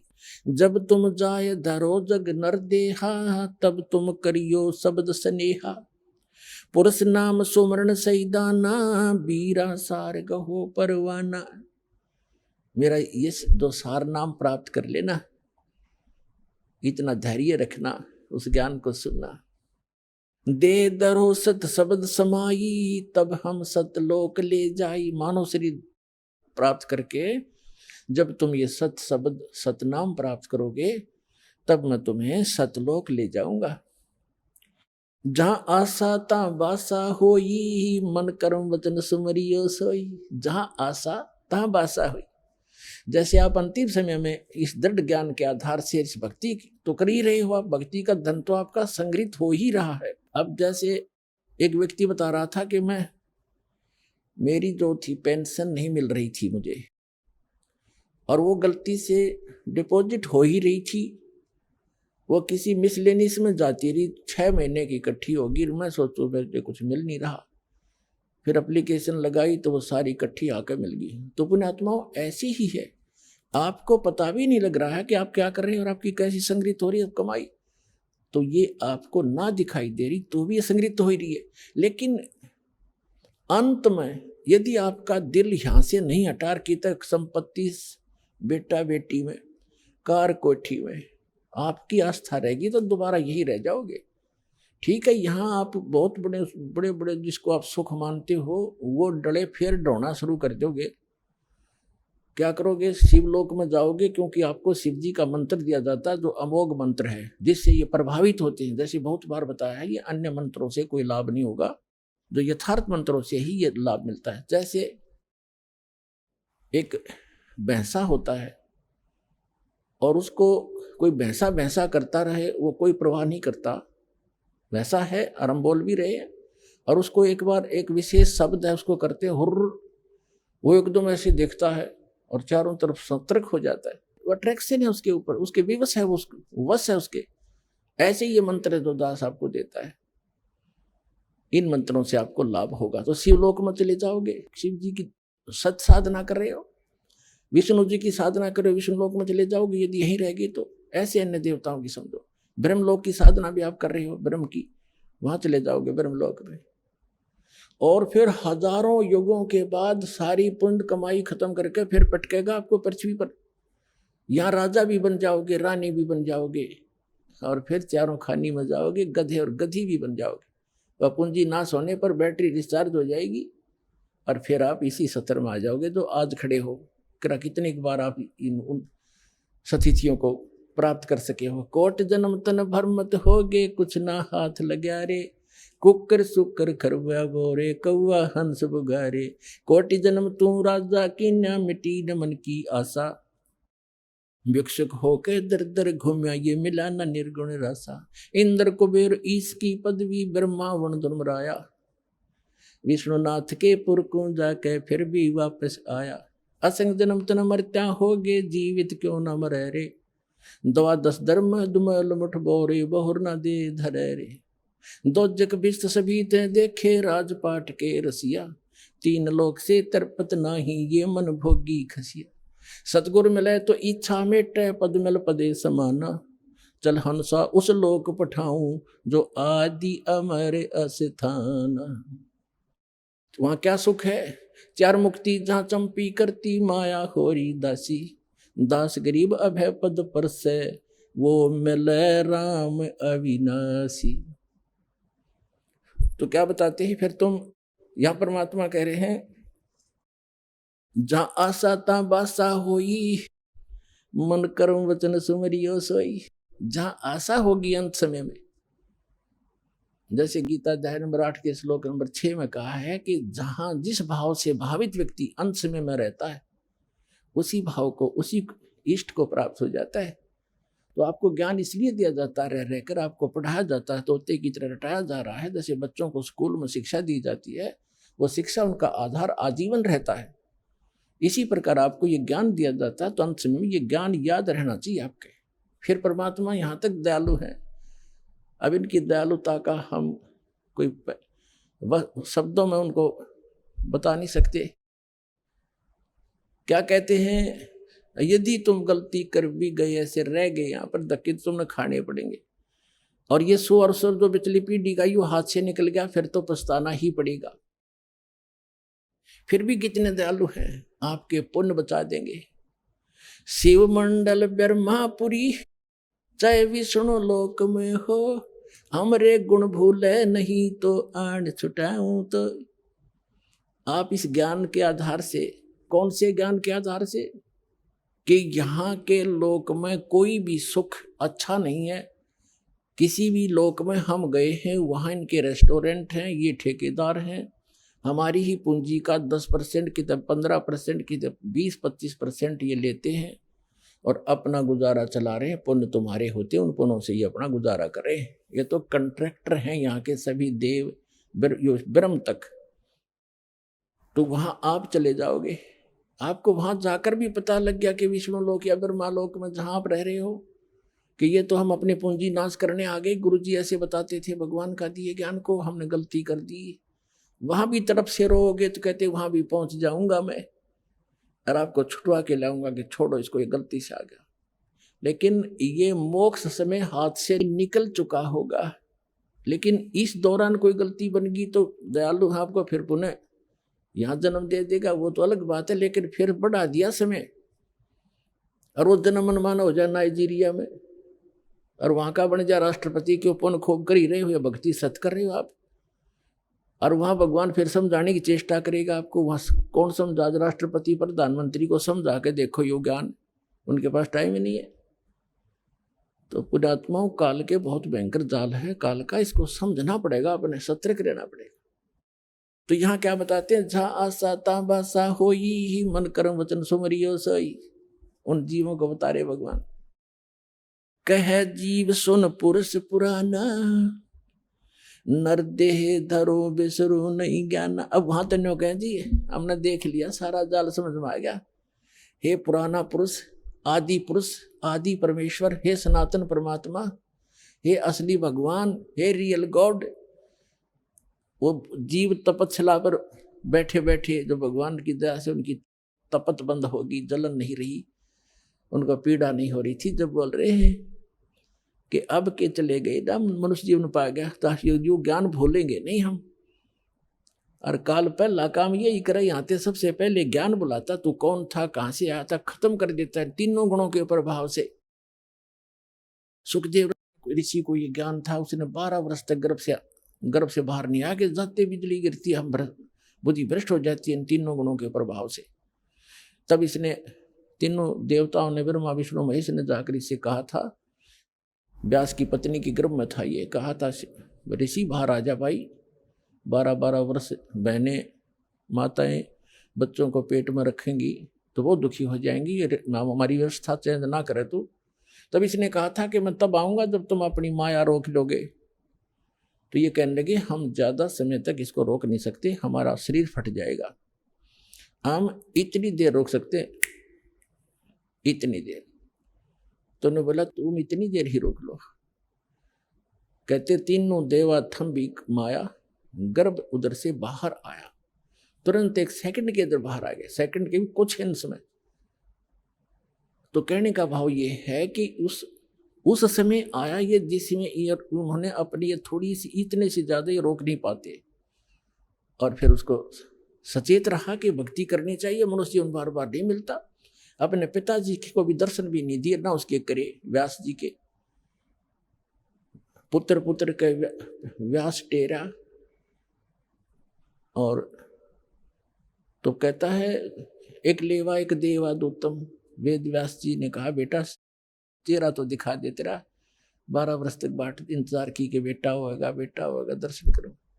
तब इसने कहा था कि एक लेवा एक देवा दूतम, को किसी का पिता नहीं पूतम, रण संबंध जुड़ा एक ठाठा, अंश में से 12 बाटा। पिता ऋषि जी ना जाने कितनी बार मैं तेरा बाप हो लिया, ना जाने कितनी बार तू मेरा बाप हो लिया, ये तो भयंकर समस्या है, इसका समाधान करूंगा। अब कहते हैं गुरु बिन काहु न पाया ज्ञाना, जो थोथा बुछड़े मूड किसाना, गुरु बिन वेद पढ़े जो प्राणी, समझे न सार रहे अज्ञानी। अब प्रेरणा पाके निकल भी गया, काल के जाल जो कितने भयंकर हैं। आगे मन में आ गया कि मेरे से समर्थ कोई है नहीं, आकाश में उड़ गया मैं। फिर इसकी दुर्गति कर रखी थी, फिर परमात्मा ने दया बख्शी, इसकी सद्बुद्धि लाई ठिकाने कि गुरु बना, राजा जनक जी से उपदेश लिया, और फिर तब थोड़ा बहुत राहत मिली जो इसी लोक की थी। और सतलोक की तो बात ही छोड़ दो, वो तो अब समय आया है जो दास पर रजा करिए, आपके ऊपर मेहर किया, आपका जन्म उसका है, स्त्री या पुरुष का। अब इसका लाभ उठाओ पुण्यात्मा।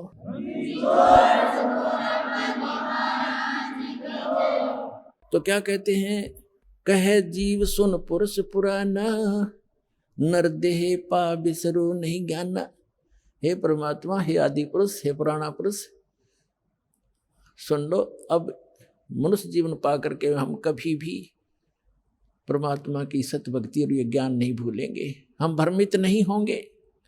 फिर क्या बताते हैं, पुरुष जान सुमरा जमराई, वेद पुराण कहे समझाई। कहते हमने भगवान जान के इस काल ब्रह्म की पूजा की, वहां जाकर समझ में आई भगवान के ज्ञान से। और वेद पुराणों में जो भी हमें ज्ञान मिला वेद और पुराणों के आधार से, हमने इस ब्रह्म की साधना, काल की साधना की। पुरुष जान, पुरुष माने परमात्मा, जान सुमरा यमराई, यमराई माने यम काल, यम राजा। वेद पुराण कहे मति एहा, निराकार से की जय नेहा। के सभी वेदों और पुराणों के ज्ञाता हमें यही बताते रहे। ज्ञाता माने जाने वाले, ज्ञाता थे नहीं, वो कथित ज्ञाता थे कि निराकार की भक्ति करो। सुर नर मुनि जन 33 करोड़ी, बंधे सभी काल की डोरी। ताके मते कीन हम आशा, अब हमें चीन पड़ा यम फांसा। उसके उन बताए हुए लोक वेद दंत कथा के आधार से हमने ये आशा ला रखी थी। सुर नर मुनि जन 33 करोड़ी, बंधे सभी काल की डोरी। वो भी इसी की पूजा कर रहे हैं। और ताके मते, उन्हीं के विचारों से कीन हम आशा, अब हमें चीन पड़ा यम फांसा। काल की फांसी अब समझ में आई हमारे। सुनो जीव छल यम केरा, ये यम फंद कीन गनेरा। काल जार अनेक किन्नो, जीव कारण ठाठ हो। और वेद शास्त्र पुराण स्मृति ये सभी रोके बाट हो। कहते हैं वेद शास्त्र और पुराण स्मृति अंत रोके बाट हो। अंत में ये सभी आपका रास्ता रोके बैठे, इस आधार से आप मोक्ष नहीं प्राप्त कर सकते। जीव पड़े बस काल के, और काल कराल पर चंडे। सत नाम चीन्हे बिना ये जन्म जन्म भव दंड। आगे फिर क्या बताते हैं। धर्मदास पूछो जो मोही, युग युग कथा कहूं मैं तो ही। जब ही पुरुष आज्ञा की ना, जीवन काज पृथ्वी पग दीना। कर परिणाम तभी पग धारा, पहुंचे जाए धर्म दरबारा। प्रथम चले जीव के काजा, पुरुष प्रताप शीश पर साजा। अपने आप को छुपाकर भगवान कह रहे हैं कि धर्मदास मैं परमात्मा की आज्ञा पाकर के यहां आया। आवत देख मिले धर्म अन्यायी, ये काल अन्यायी मुझे आता देखकर मिला। तिन पुनः हमसे राड बढ़ाई, इसने मेरे साथ झगड़ा ठाना जब मैं यहां आ रहा था। मोकू देख धर्म डिग आवा, मोकू देख काल डिग आवा। मेरे निकट आ गया और महाक्रोध बोले अतुरावा। क्रोधित होकर और मेरे से ऐसे बोला, जोग जीत यहां क्यों आयो, सो तुम हमको वचन सुनाओ। के तुम हमको मारन आए, पुरुष वचन सो मोहे सुनाओ। के तुम हमको मारन आयो, जो पुरुष वचन हो मोहे सुनाओ। तो परमात्मा का कोई वचन आदेश लेकर आ मुझे बताओ, या तो मुझे मारने आया है कि यहां से भी निकालने आया है मुझको। कबीर परमात्मा कहते हैं, तासो किन सुनो अन्यायी, जीव काज में जाऊं संसार सिधाई। जीवन के तुम बहुत भुलावा, बार बार जीवों को सतावा। पुरुष भेद तुम गुप्त कर रखा, अपनी महिमा प्रगट बाखा। कहते तुमने पुरुष यानी परमात्मा का भेद तो कति गुप्त कर दिया और अपने आप को भगवान सिद्ध कर लिया। तपतशिला पर जीव जराऊ, जार बार निज स्वाद कराऊ। इस तपतशिला पर जीवों को जलाता है, इनको जला और फूक कर अपना स्वाद करता है। तुम अस कष्ट जीवन के दीना, ताते पुरुष मोय आज्ञा दीना। जीव चिताए लोक ले जाऊं, काल कष्ट से जीव बचाऊं। इसलिए परमात्मा ने मुझे आज्ञा दी है, यहाँ उसके बच्चे बहुत दुखी हो रहे हैं और इनको चिता कर, इनको सतर्क करके ज्ञान देकर यहां से निकालूंगा। ताते हम संसार ही जाए अब, और दे परवाना लोक पठाव। इसलिए मैं संसार में जा रहा हूं, उनको सतमंत्र देकर सतलोक भेज दूंगा। अमर करूं सतलोक पठाऊं, ताते बंदी छोड़ कहाऊं। बंदी छोड़ हमारा नामम, अदर अमर है अस्थिर ठामम। कहते हैं ताते हम संसार ही जायब, दे परवाना लोक पठायब। यह सुन काल भयंकर भय हो, हमको त्रास दिखायन लगी हो। ये सुनकर काल भयंकर हो गया और मुझे त्रास दिखाने लगा। काल कहता है 70 युग हम सेवा कीनी, राज पृथ्वी मोको दीनी। राज पुरुष ने मोको दीना, ये एक 70 युग मैंने तपस्या की और परमात्मा ने मुझे ये लोक दिया है। मैंने कोई नाच गा कर नहीं प्राप्त किया, अपनी तपस्या से प्राप्त किया है, भगवान ने दिया है। और तू यहां कैसे आ गया? 70 युग हम सेवा कीनी, ये राज बढ़ाई पुरुष मोहि दीनी। फिर 64 युग सेवा ठायो, अष्टखंड पुरुष मोहि देव। तब तुम मार निकारा मोहे, जोग जीत ना छोड़ू तो हे। कहते वहां से तूने हमें मार पीट कर भगा दिया था किसी ब्रह्मांड समेत सतलोक से, अब आप मेरे लोक में क्यों आ गए? मैं तुझे नहीं छोड़ूंगा।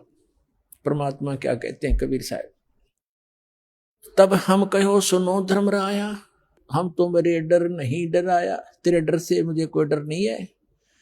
हम कह तेज पुरुष बल आही, अरे काल तब डर मोहि नाही। मेरे पास परमात्मा की दी हुई शक्ति है, तेरा मेरे ऊपर कोई असर नहीं होगा।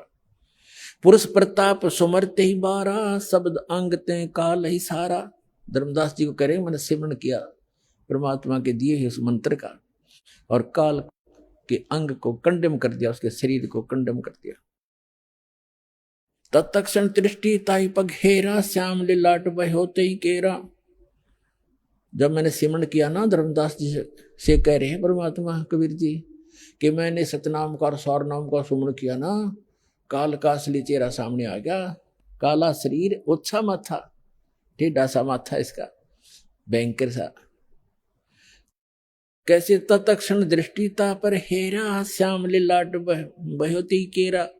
पंख घात जैसे होए पखेरू, ऐसे काल मही पर हेरू।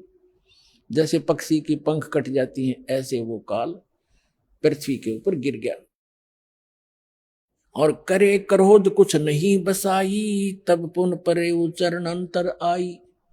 मेरे ऊपर बड़ा बड़ा क्रोध कर रहा है, जैसे पक्षी के पंख कट जाते हैं, फिर मेरे चरणों को आके पकड़ लिया। कह निरंजन सुनो हो ज्ञानी, करो विनती तो हे सो। जान बंधु विरोध कीनो, घाट बही अब मोहे सो। अब कहते हैं तत्वदर्शी संत रूप में आए हुए जोगजीत, अब मैं आपसे एक विनती करता हूं, मेरे से घाट यानी घटिया कर्म हो गया आपके साथ विरोध करने का। जान बंधु विरोध की ना, घाट बही अब मोहे सो। मैंने आपको भाई जान के आपके साथ तू मैं कर दी, मेरे से गलती होगी। पुरुष सम अब तो ही जानो, नहीं दूजी भावना। तुम बड़े सर्वज्ञ साहिब, अक्षमा छतर तनावना। अब मैं तो आपको भगवान के पुरुष के तुल्य मानता हूं, और आप तो अक्षमा के सागर हो। तुम हो करो बख्शीश, पुरुष दीन दस राज हम। और 16 में तुम ईस ज्ञानी पुरुष सो एक सम। कि आप तो सबसे बड़े भाई हो, हमारे 16 के 16 में, उन 16 में आप बड़े हो। और मुझे माफ कर दो, मैं तो आपको भगवान परमात्मा समान ही मानता हूं, पिता के समान। धर्मराय अश्विनती ठानी, मैं सेवक द्वितीय नहीं जानी। दयावंत तुम साहेब दाता, एति कृपा करो हे ताता। अब मैं आपको थोड़ा सा वो सुनाऊंगा, क्योंकि आज प्रसंग है कि केदारनाथ ये क्यों कैसे बने, ये प्रसंग बीच में रह जाएगा जो आज जरूरी है। जनता के हृदय में समावे भी का वहां सर्वनाश हो चुका है। थोड़ा सा बता के फिर आगे कथा सुनाता हूं। कहते हैं फिर काल ने क्या कहा,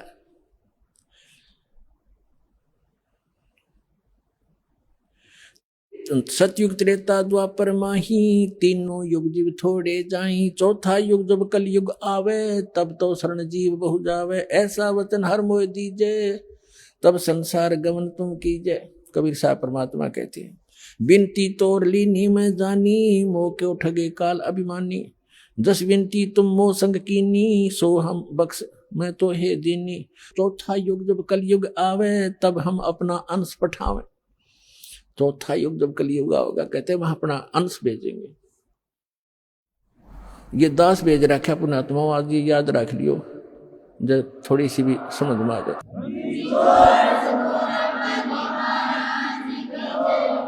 और जय परवाना दे है सत शब्द दे हाथ, जिसको वो नाम सत शब्द और सतनाम सार नाम दे देगा, सो जीव यम नहीं पावही सदा ताहे हम साथ। परमात्मा कहते हैं जो मेरे उस दास से नाम ले लेगा फिर वो उसको काल छेड़ नहीं सकता, प्रत्येक के साथ रहूंगा मैं उस बच्चों के। जिही परवाना दे है सत शब्द दे हाथ, जिसको वो सत शब्द देगा उसके, और सो जीव यम नहीं पावे, काल नहीं पा सकता, सदा ताही हम साथ, उसके हम सदा साथ रहेंगे। अब काल क्या कहता है, हे साहेब तुम पंथ चलावो, जीव उभार लोक ले जाओ। वहां जाकर के आप करोगे ना ऐसा। अब ये क्या कहता है, पंथ एक तुम आप चलाओ, जीवों को सतलोक पठाओ। आप तो एक पंथ चलाओगे, परमात्मा ने कहा कि आगे बताएंगे। और काल कहता आप एक पंथ चलाओगे, यथार्थ पंथ, और इससे जीवों को मोक्ष कराओगे। और फिर मैं क्या करूंगा उस समय, कहता है द्वादश पंथ करूं मैं साजा, नाम तुम्हारा ले करूं आवाजा। 12 पंथ चलाऊंगा और तुम्हारा नाम लेकर अमर लोक सतलोक सतलोक सतपुरुष की कथा सुना के, कबीर साहब परमात्मा कबीर साहब के गुण गा के, सतगुरु कबीर साहब के नाम से कहते हैं द्वादश पंथ करूं मैं साजा, नाम तुम्हारा ले करूं आवाजा। द्वादश पंथ नाम जो ले ही, वो मेरे मुख में आन समोई, और अनेक पंथ चलाऊं, याविद जीवों को भरमाऊं।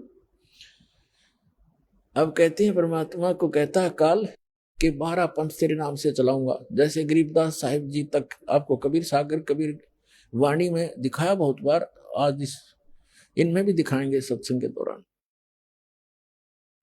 उसमें कहा कि कबीर साहब यानी चूड़ामणि से लेकर गरीबदास जी तक 12 पंथ हैं काल के। उसमें क्योंकि यथार्थ भक्ति नहीं है, महिमा परमात्मा की थोड़ी बहुत है, वो कबीर साहब को एज ए गॉड नहीं मानते।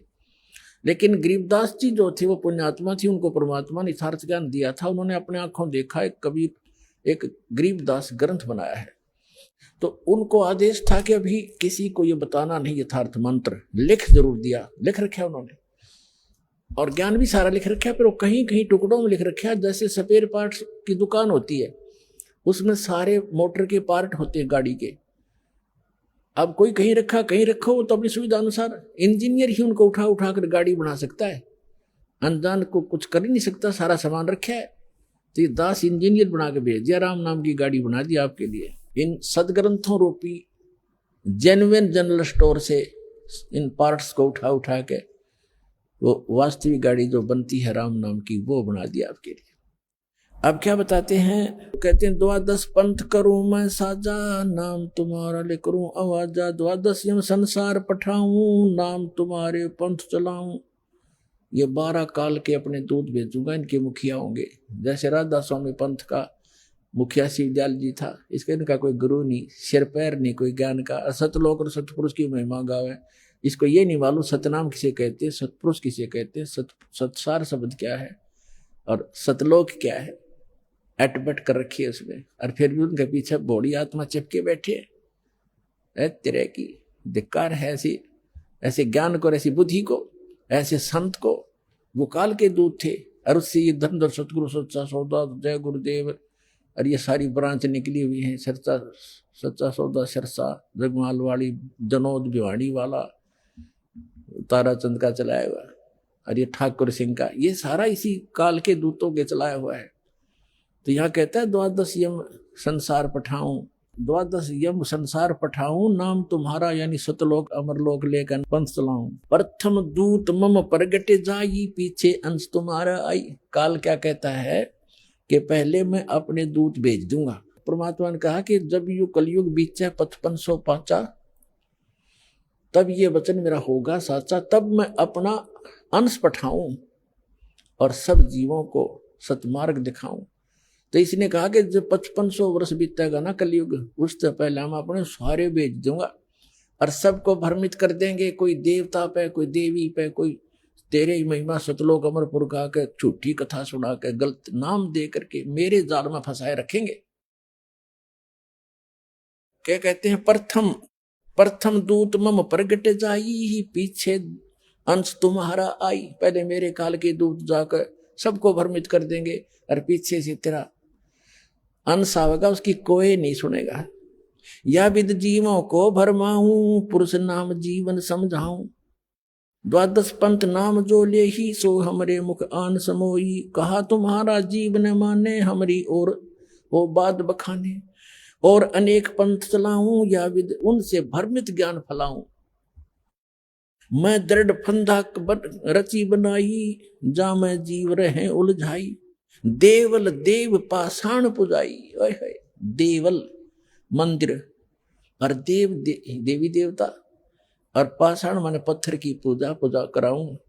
और तीर्थ व्रत जब तप मन लाई, कहता है देवल देव पाषाण पुजाऊं, तीर्थ व्रत जब तप मन लाऊं। इन बोल जा दूंगा इनको सबको। और यज्ञ होम और नेम आचारा, जैसे आप देखे ये आर्य समाज के वेदों का नाम ले रहे, कवन यज्ञ आधारित सभा सभा कर चल बरे भाई। अरे कोई यही मंत्र क्या, एक यही मोक्ष मार्ग है? तो यह ऐसे देवी देवताओं के ऊपर लग रहे हैं। तो क्या कहते हैं, यज्ञ होम और नेम आचारा, नित्य नेम। कोई गीता का पाठ करता है, कोई गायत्री मंत्र करता है, कोई कुछ करता है। और अनेक फंद में डारा, जो ज्ञानी जाओ संसारा, जीवन माने कहो तुम्हारा। अब परमात्मा क्या कहते हैं, अब दास आज इतना समझाना चाहता था कि ये जो जाल जो दास समझाने जा रहा है कि ये केदारनाथ के ऊपर बना और जिसकी पूजा क्या कर रहे हैं, ये किसने बनवाया? तो ये काल ने कहा था कि जाओ जोग जीत संसारा, जीव ने माने कहा तुम्हारा प्रथम दूत प्रगटे मम जाई, पीछे अंश तुम्हारा आई। तो परमात्मा ने कहा था तू कर ले जो तने करना है। क्या कहा था भगवान ने कि कर ले तने जो करना है। मालूम था मालिक ने, दानी जान था तो बालक उसके सामने। परमात्मा को पता था कि इसके दूत जाके जो उन्हें भौंकना है भौंक लेंगे, बकना है बक लेंगे, अपने अनुभव के ग्रंथ बना चुके होंगे और सब समाज में जा चुके होंगे। तब मैं अपना दास भेजूंगा और सदग्रंथों का ज्ञान उनको कराऊंगा। उस समय परमात्मा ने कहा था कलयुग का 5500 वर्ष जब बीत जाएगा कलयुग, उस समय ये विज्ञान फैलाऊंगा अपने आत्माओं। ये 5505 1997 में पूरा होता है कलयुग। उसके बाद ये इलेक्ट्रॉनिक मीडिया और सारे ये CD DVD ये जब चलने लगे, उससे पहले कख भी नहीं था। इसलिए परमात्मा ने कहा था कि मेरा बच्चा जब जाएगा पीछे तो सब सदग्रंथों को रूबरू करेगा और उनके काल के दूतों के बनाए हुए अनुभव उनके पास होंगे, लिखे हुए होंगे। ओरिजिनल और डुप्लीकेट नोट को दिखाएगा सामने सामने करके। मेरे बच्चे मुझे समझ जाएंगे, 1 मिनट में छोड़कर मेरे पास आ जाएंगे, उनका कल्याण होगा।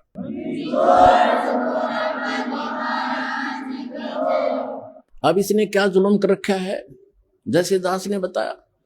और आपने इतिहास पढ़ा भी, हिमालय तीर्थ नामक पुस्तक में आचार्यों शंकराचार्यों द्वारा रची हुई है, केदारनाथ के द्वारा, उस सोसाइटी समिति के द्वारा प्रकाशित है, लिखी हुई है।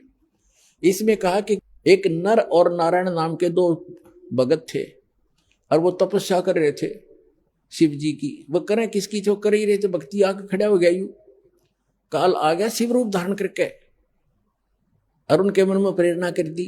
उन्हें जो मांगा वही बता दिया। वहां एक पत्थर का लिंग खड़ा कर दिया, अगले पूज लियो इसने बता। अब उस केदारनाथ बना के धर दिया। उस काल ने एक मंदिर, एक जादूगर बना देता है छोटी मोटी रचना। एक बार विश्वामित्र ने इतनी तपस्या कर ली कि वो एक अपने भगत को स्वर्ग भेजना चाहता था, उसको लोग अछूत कहते थे। तो इंद्र ने उसको रिजेक्ट कर दिया, वापस भेज दिया। तब उसको पता चला तो उसने नारा स्वर्ग रचने की ठान ली और अपनी सिद्धि छोड़ने लगा। तभी इंद्र ने आके अक्षमा याचना की कि वहाँ झगड़ा हो जाएगा, 2 स्वर्ग बनेंगे, हमारा जो है ना शांति भंग हो जाएगी, आप ऐसा ना करो। तो ये तो एक ऋषि कर देता है, छोटी मोटी कहानी। क्या इससे मोक्ष हो गया? एक पत्थर का टुकड़ा स्थापित कर दिया लिंग और उसको कह दिया तुम इसमें पूजने जाइयो। ये काल का जाल है और यह आज आपके सामने भी हो रहा है। उसके बाद क्या हुआ आगे कथा सुनाते हैं ये कैसे छल करता है जीव के साथ। ये तो केदारनाथ की स्थापना आपने सुन ली कि नर और नारायण नाम के दो ऋषि भक्ति करे थे, यू आके खड़ा हो गया काल के मांगो क्या मांगते हो। उन्होंने क्या मांगया कि आप यहीं रही हो, पत्थर का एक, तो उसने पत्थर का लिंग बना दिया, किसी ने पूज लियो और वो खिस गया। अब हमारे जो माथा उस पत्थर में पूजने जाओ उसको। अब आगे एक और अजब कहानी आपको सुनाते हैं हिमालय तीर्थ के अंदर, देखिएगा। हिमालय तीर्थ है ये, और ये कहां से छपी है आप ये देखिएगा, कहां छपी है ये देखिएगा। जेपी नबूरी, उप मुख्य कार्यकारी, श्री बद्रीनाथ केदारनाथ मंदिर समिति, ट्रैक्स एंड टूर्स, कोलकाता, ये यहां से छपी है। Himalaya Tirtha, a book on pilgrims by JP Naburi, ये सारा रंधू चक्रवर्ती प्रकाशक हैं, 76A/1, Bama Chandray road, Calcutta. JP Naburi ग्रंथ तो मुद्रक हैं, गिरी प्रिंट सर्विस, कलकत्ता, कीमत इतनी, ये सारा। अब इसके हम यहाँ आते हैं। अब यहाँ तक हम पढ़ चुके थे 18 पृष्ठ पे ऋषि श्री नर और नारायण ने भगवान शिव को प्रसन्न करने के लिए बड़ी कठिन तपस्या की। इस तपस्या से तीनों लोकों में उनकी चर्चा होने लगी, जिसकी सभी लोकों में प्रशंसा होने लगी। फलस्वरूप भगवान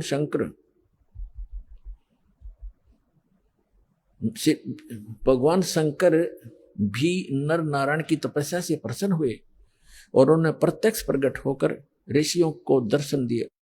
दोनों ऋषियों ने भगवान भोलेनाथ के दर्शन से आनंद विभोर होकर स्तुतियों और मंत्रों से उनकी पूजा अर्चना की।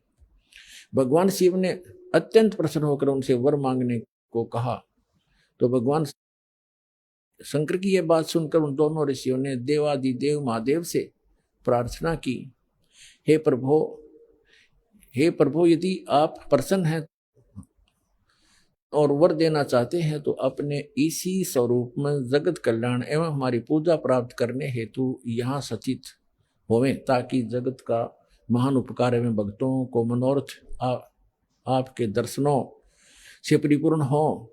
इस प्रकार भगवान शंकर नर नारायण की भक्ति से प्रसन्न होकर वहाँ सचित हुए। बताओ, अब कहते हैं देवादिदेव महादेव, यदि आप हम पर प्रसन्न हो तो भक्तों के कल्याण हेतु आप सदा सदा के लिए अपने स्वरूप को इस स्थान पर स्थापित करने की कृपा करें। यहाँ आकर आपका दर्शन पूजन करने वाले मनुष्यों को आपकी अविनाशी भक्ति प्राप्त होगी। ऋषियों की प्रार्थना सुनकर भगवान शिव ने ज्योतिर्लिंग के रूप में वहां वास करना स्वीकार किया। भगवान शिव से वर मांगते हुए नर और नारायण ऋषियों ने इस ज्योतिर्लिंग और इस पवित्र स्थान के विषय में जो कुछ कहा हुआ है अक्सर से सत्य है। इस ज्योतिर्लिंग के दर्शन पूजन तथा या स्नान दान करने से भक्तों, अब हम 19 पृष्ठ पर आगे हिमालय तीर्थ के लौकिक फलों की प्राप्ति के साथ साथ अचल शिव भक्ति और साथ ही मोक्ष की प्राप्ति भी सहज हो जाती है। हिमालय में केदार नामक पर्वत शिखर पर प्रतिष्ठित होने के कारण यह ज्योतिर्लिंग को श्री केदारेश्वर ज्योतिर्लिंग के नाम से जाना जाता है। केदार शब्द का शाब्दिक अर्थ ऐसे स्थान से होता है जहां दलदल एवं अति मात्रा में पानी हो।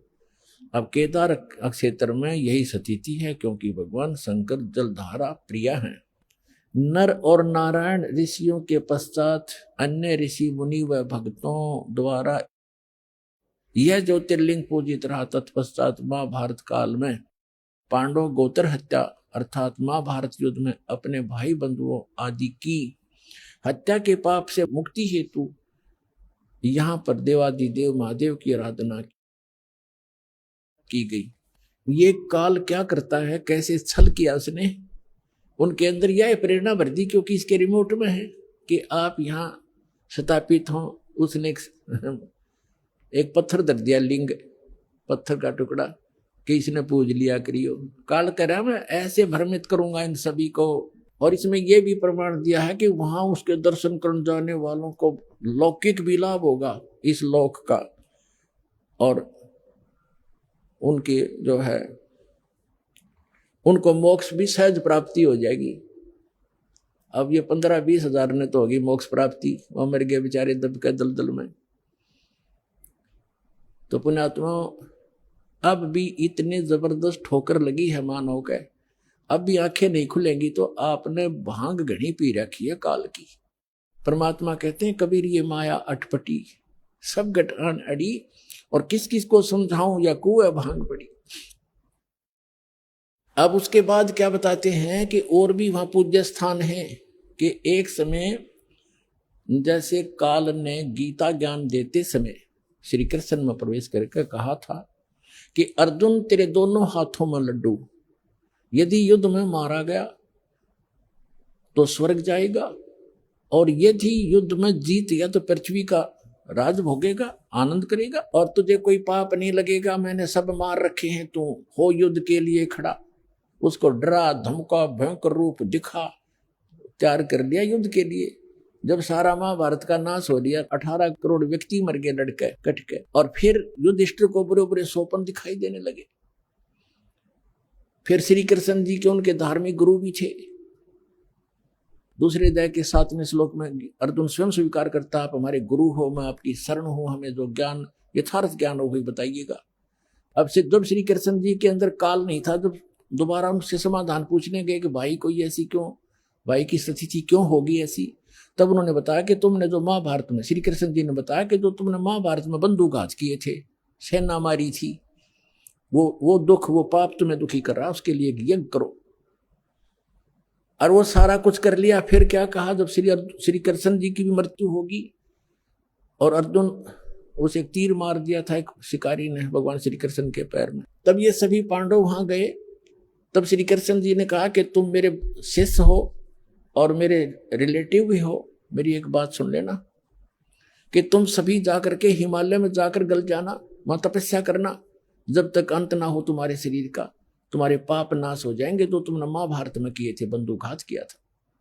तब अर्जुन के मन में शंका आई कि पहले तो जब गीता ज्ञान दे रहे थे भगवान, आप कह रहे थे आपको कोई पाप नहीं लगेगा, फिर दूसरी बार जब हम भाई के समाधान के लिए आपके पास आए थे, इनको भयंकर सौपन आते हैं, सिर कटे हुए धड़ दिखाई देते हैं, हाहाकार मची दिखाई देती है, इसको सौपन में ये दुखी होकर बैठ जाता है। तब आपने कहा था कि आपके ऊपर महाभारत में किए उन हत्याओं का पाप है, यज्ञ करो, हमने यज्ञ भी कर ली। आज फिर आप कह रहे हो कि आपके ऊपर बंदूकघात का वो पाप है, हिमालय में जाकर के तपस्या करके गल मरो। भगवान आपने ये क्या किया हमारे साथ।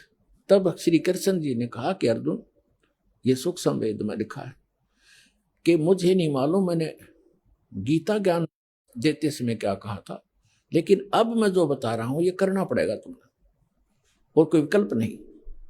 इतना कह के प्राण त्याग गए।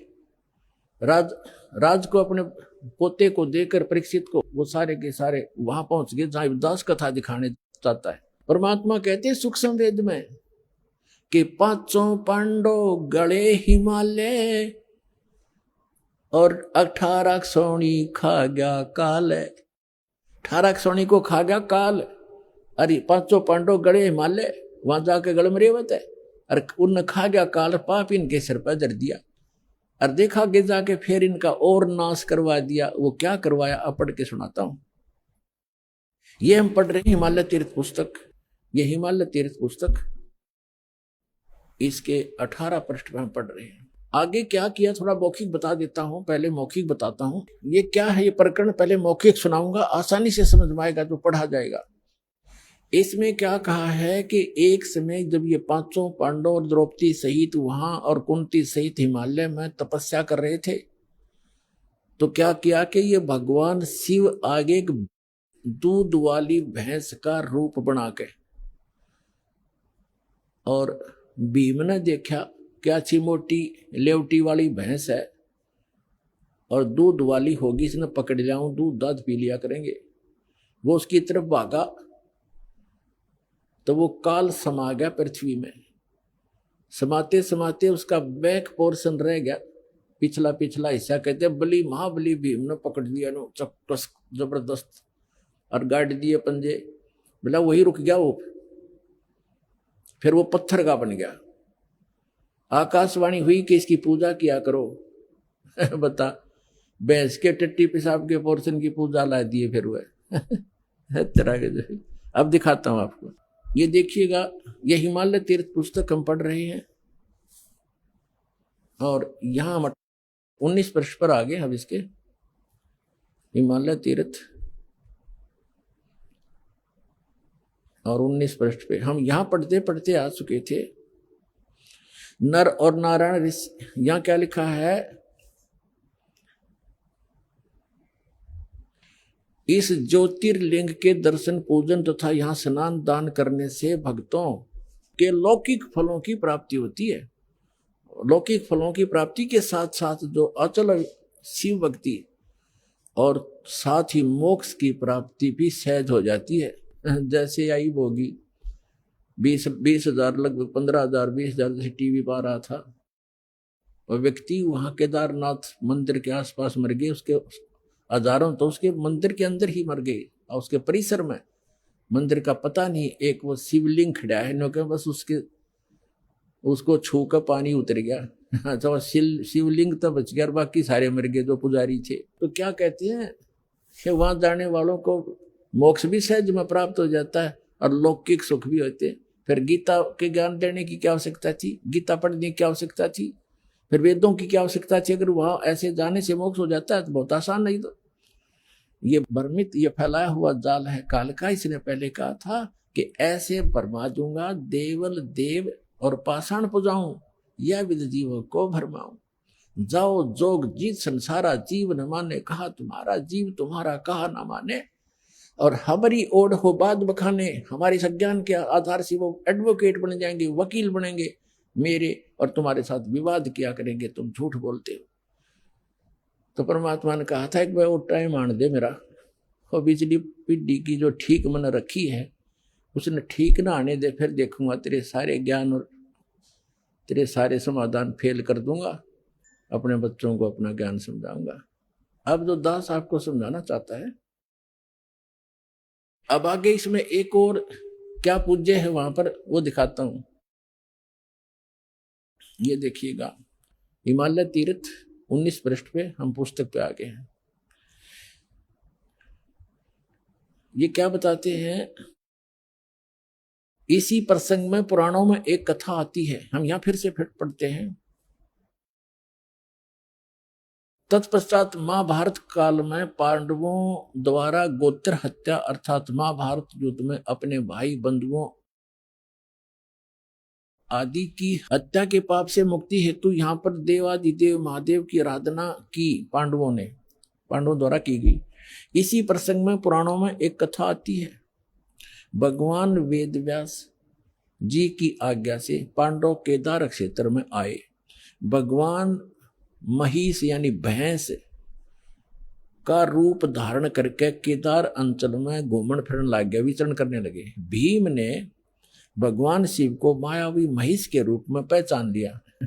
अब ये तो लेखक की अपनी चतुरता है, उसने तन्नो देखा था कि अच्छा मोटा लेवा है और दूध बढ़िया देगी, इसने पकड़ दिया भाग के। वो गया था भैंस पकड़न और वो बन गया उसके सिर का दर्द। ये देखो, भीम ने भगवान शिव को मायावी महिष भैंस के रूप में पहचान लिया।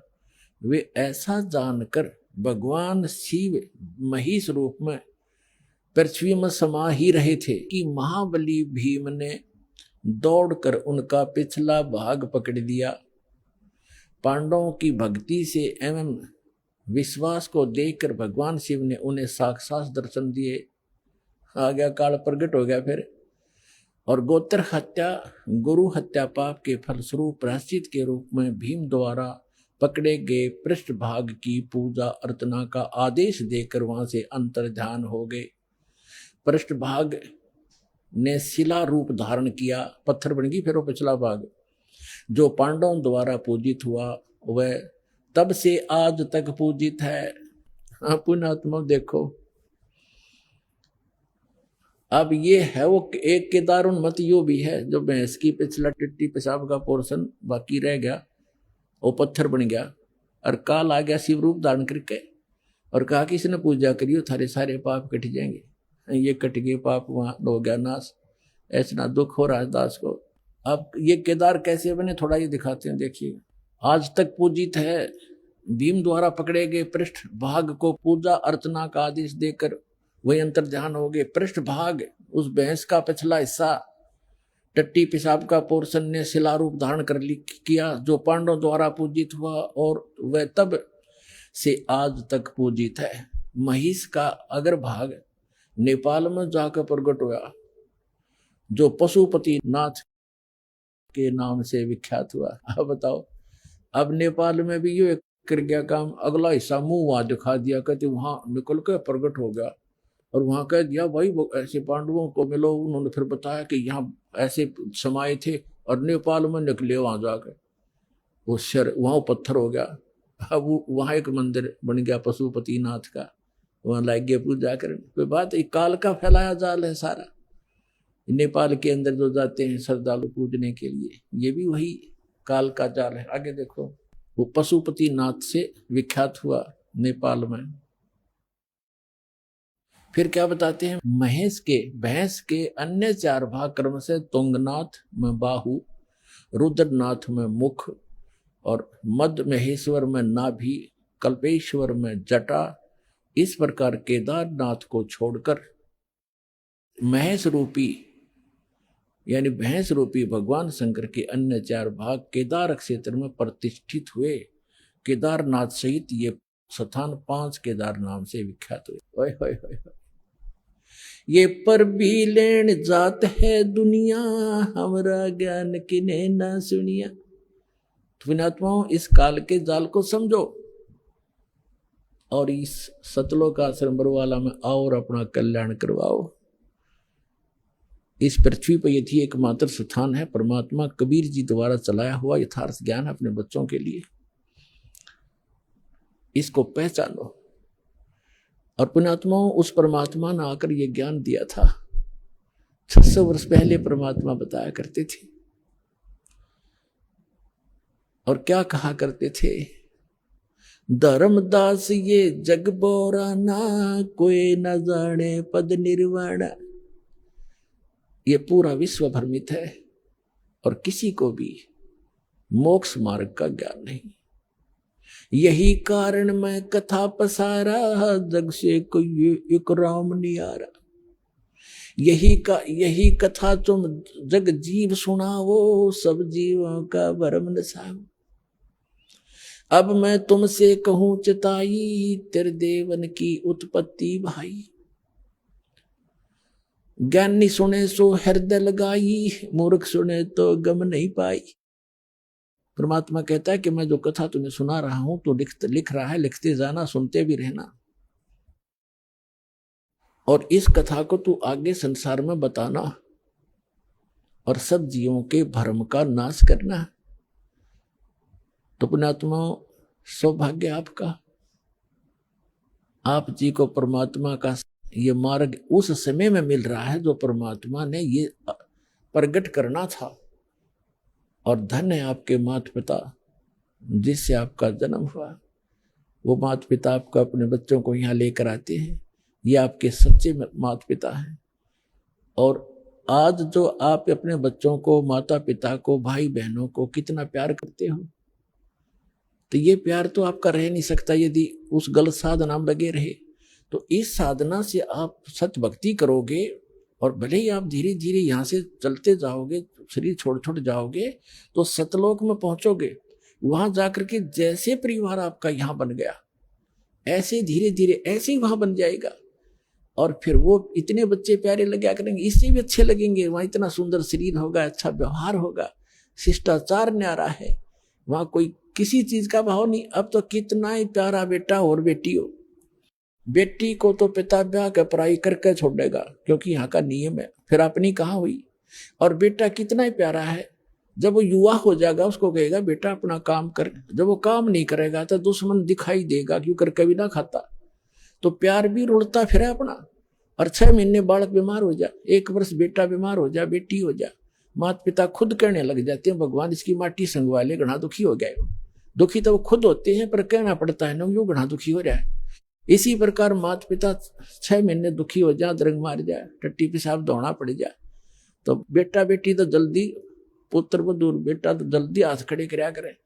तो ये प्यार यहाँ का नकली है भाई, सथाई नहीं है। ठीक है, ममता और ये शिष्टाचार यहाँ भी हमने बनाए रखना पड़ेगा। और इस भक्ति से फिर आपको ऐसे अटैक नहीं होंगे। अधरंग पैरालिसिस भी हमने देखा, यहाँ नाम लेने के बाद कईयों का क्रम अड़ गया, पैरालिसिस हो गया और तीसरे दिन चालन लायक गए। बताओ, वो दुख भी टाल दिया भगवान ने। तो ये ऐसे सुख देगा, आप यहाँ भी सुखी रहोगे और सतलोक में सदा अमर स्थान पाओगे। परमात्मा कहते हैं, गरीबदास जी ने कहा कि सतगुरु आए दया करी, ऐसे दीन दयाले, बंदी छोड़ वृत्तास का जठ रगनी प्रतिपाले। अमर करूं, खुद कहते हैं भगवान, अमर करूं सतलोक ले जाऊं, ताते बंदी छोड़ कहाऊं। बंदी छोड़ हमारा नामम, अजर अमर हमरा अस्थिर ठामम। हमारा अजर अमर स्थान है। ए स्वामी सृष्टा में सृष्टि हमार तीरे, दास गरीब अदर रहूं, अवगत सत कबीर। भजन करो उस रब को, जो दाता है कुल सबे का। उस परमात्मा की भक्ति करो पुण्यात्माओं, और समझा है तो सिर धर पाओ, बहुर नहीं रे ऐसा दाओ। बोलो सतगुरुदेव।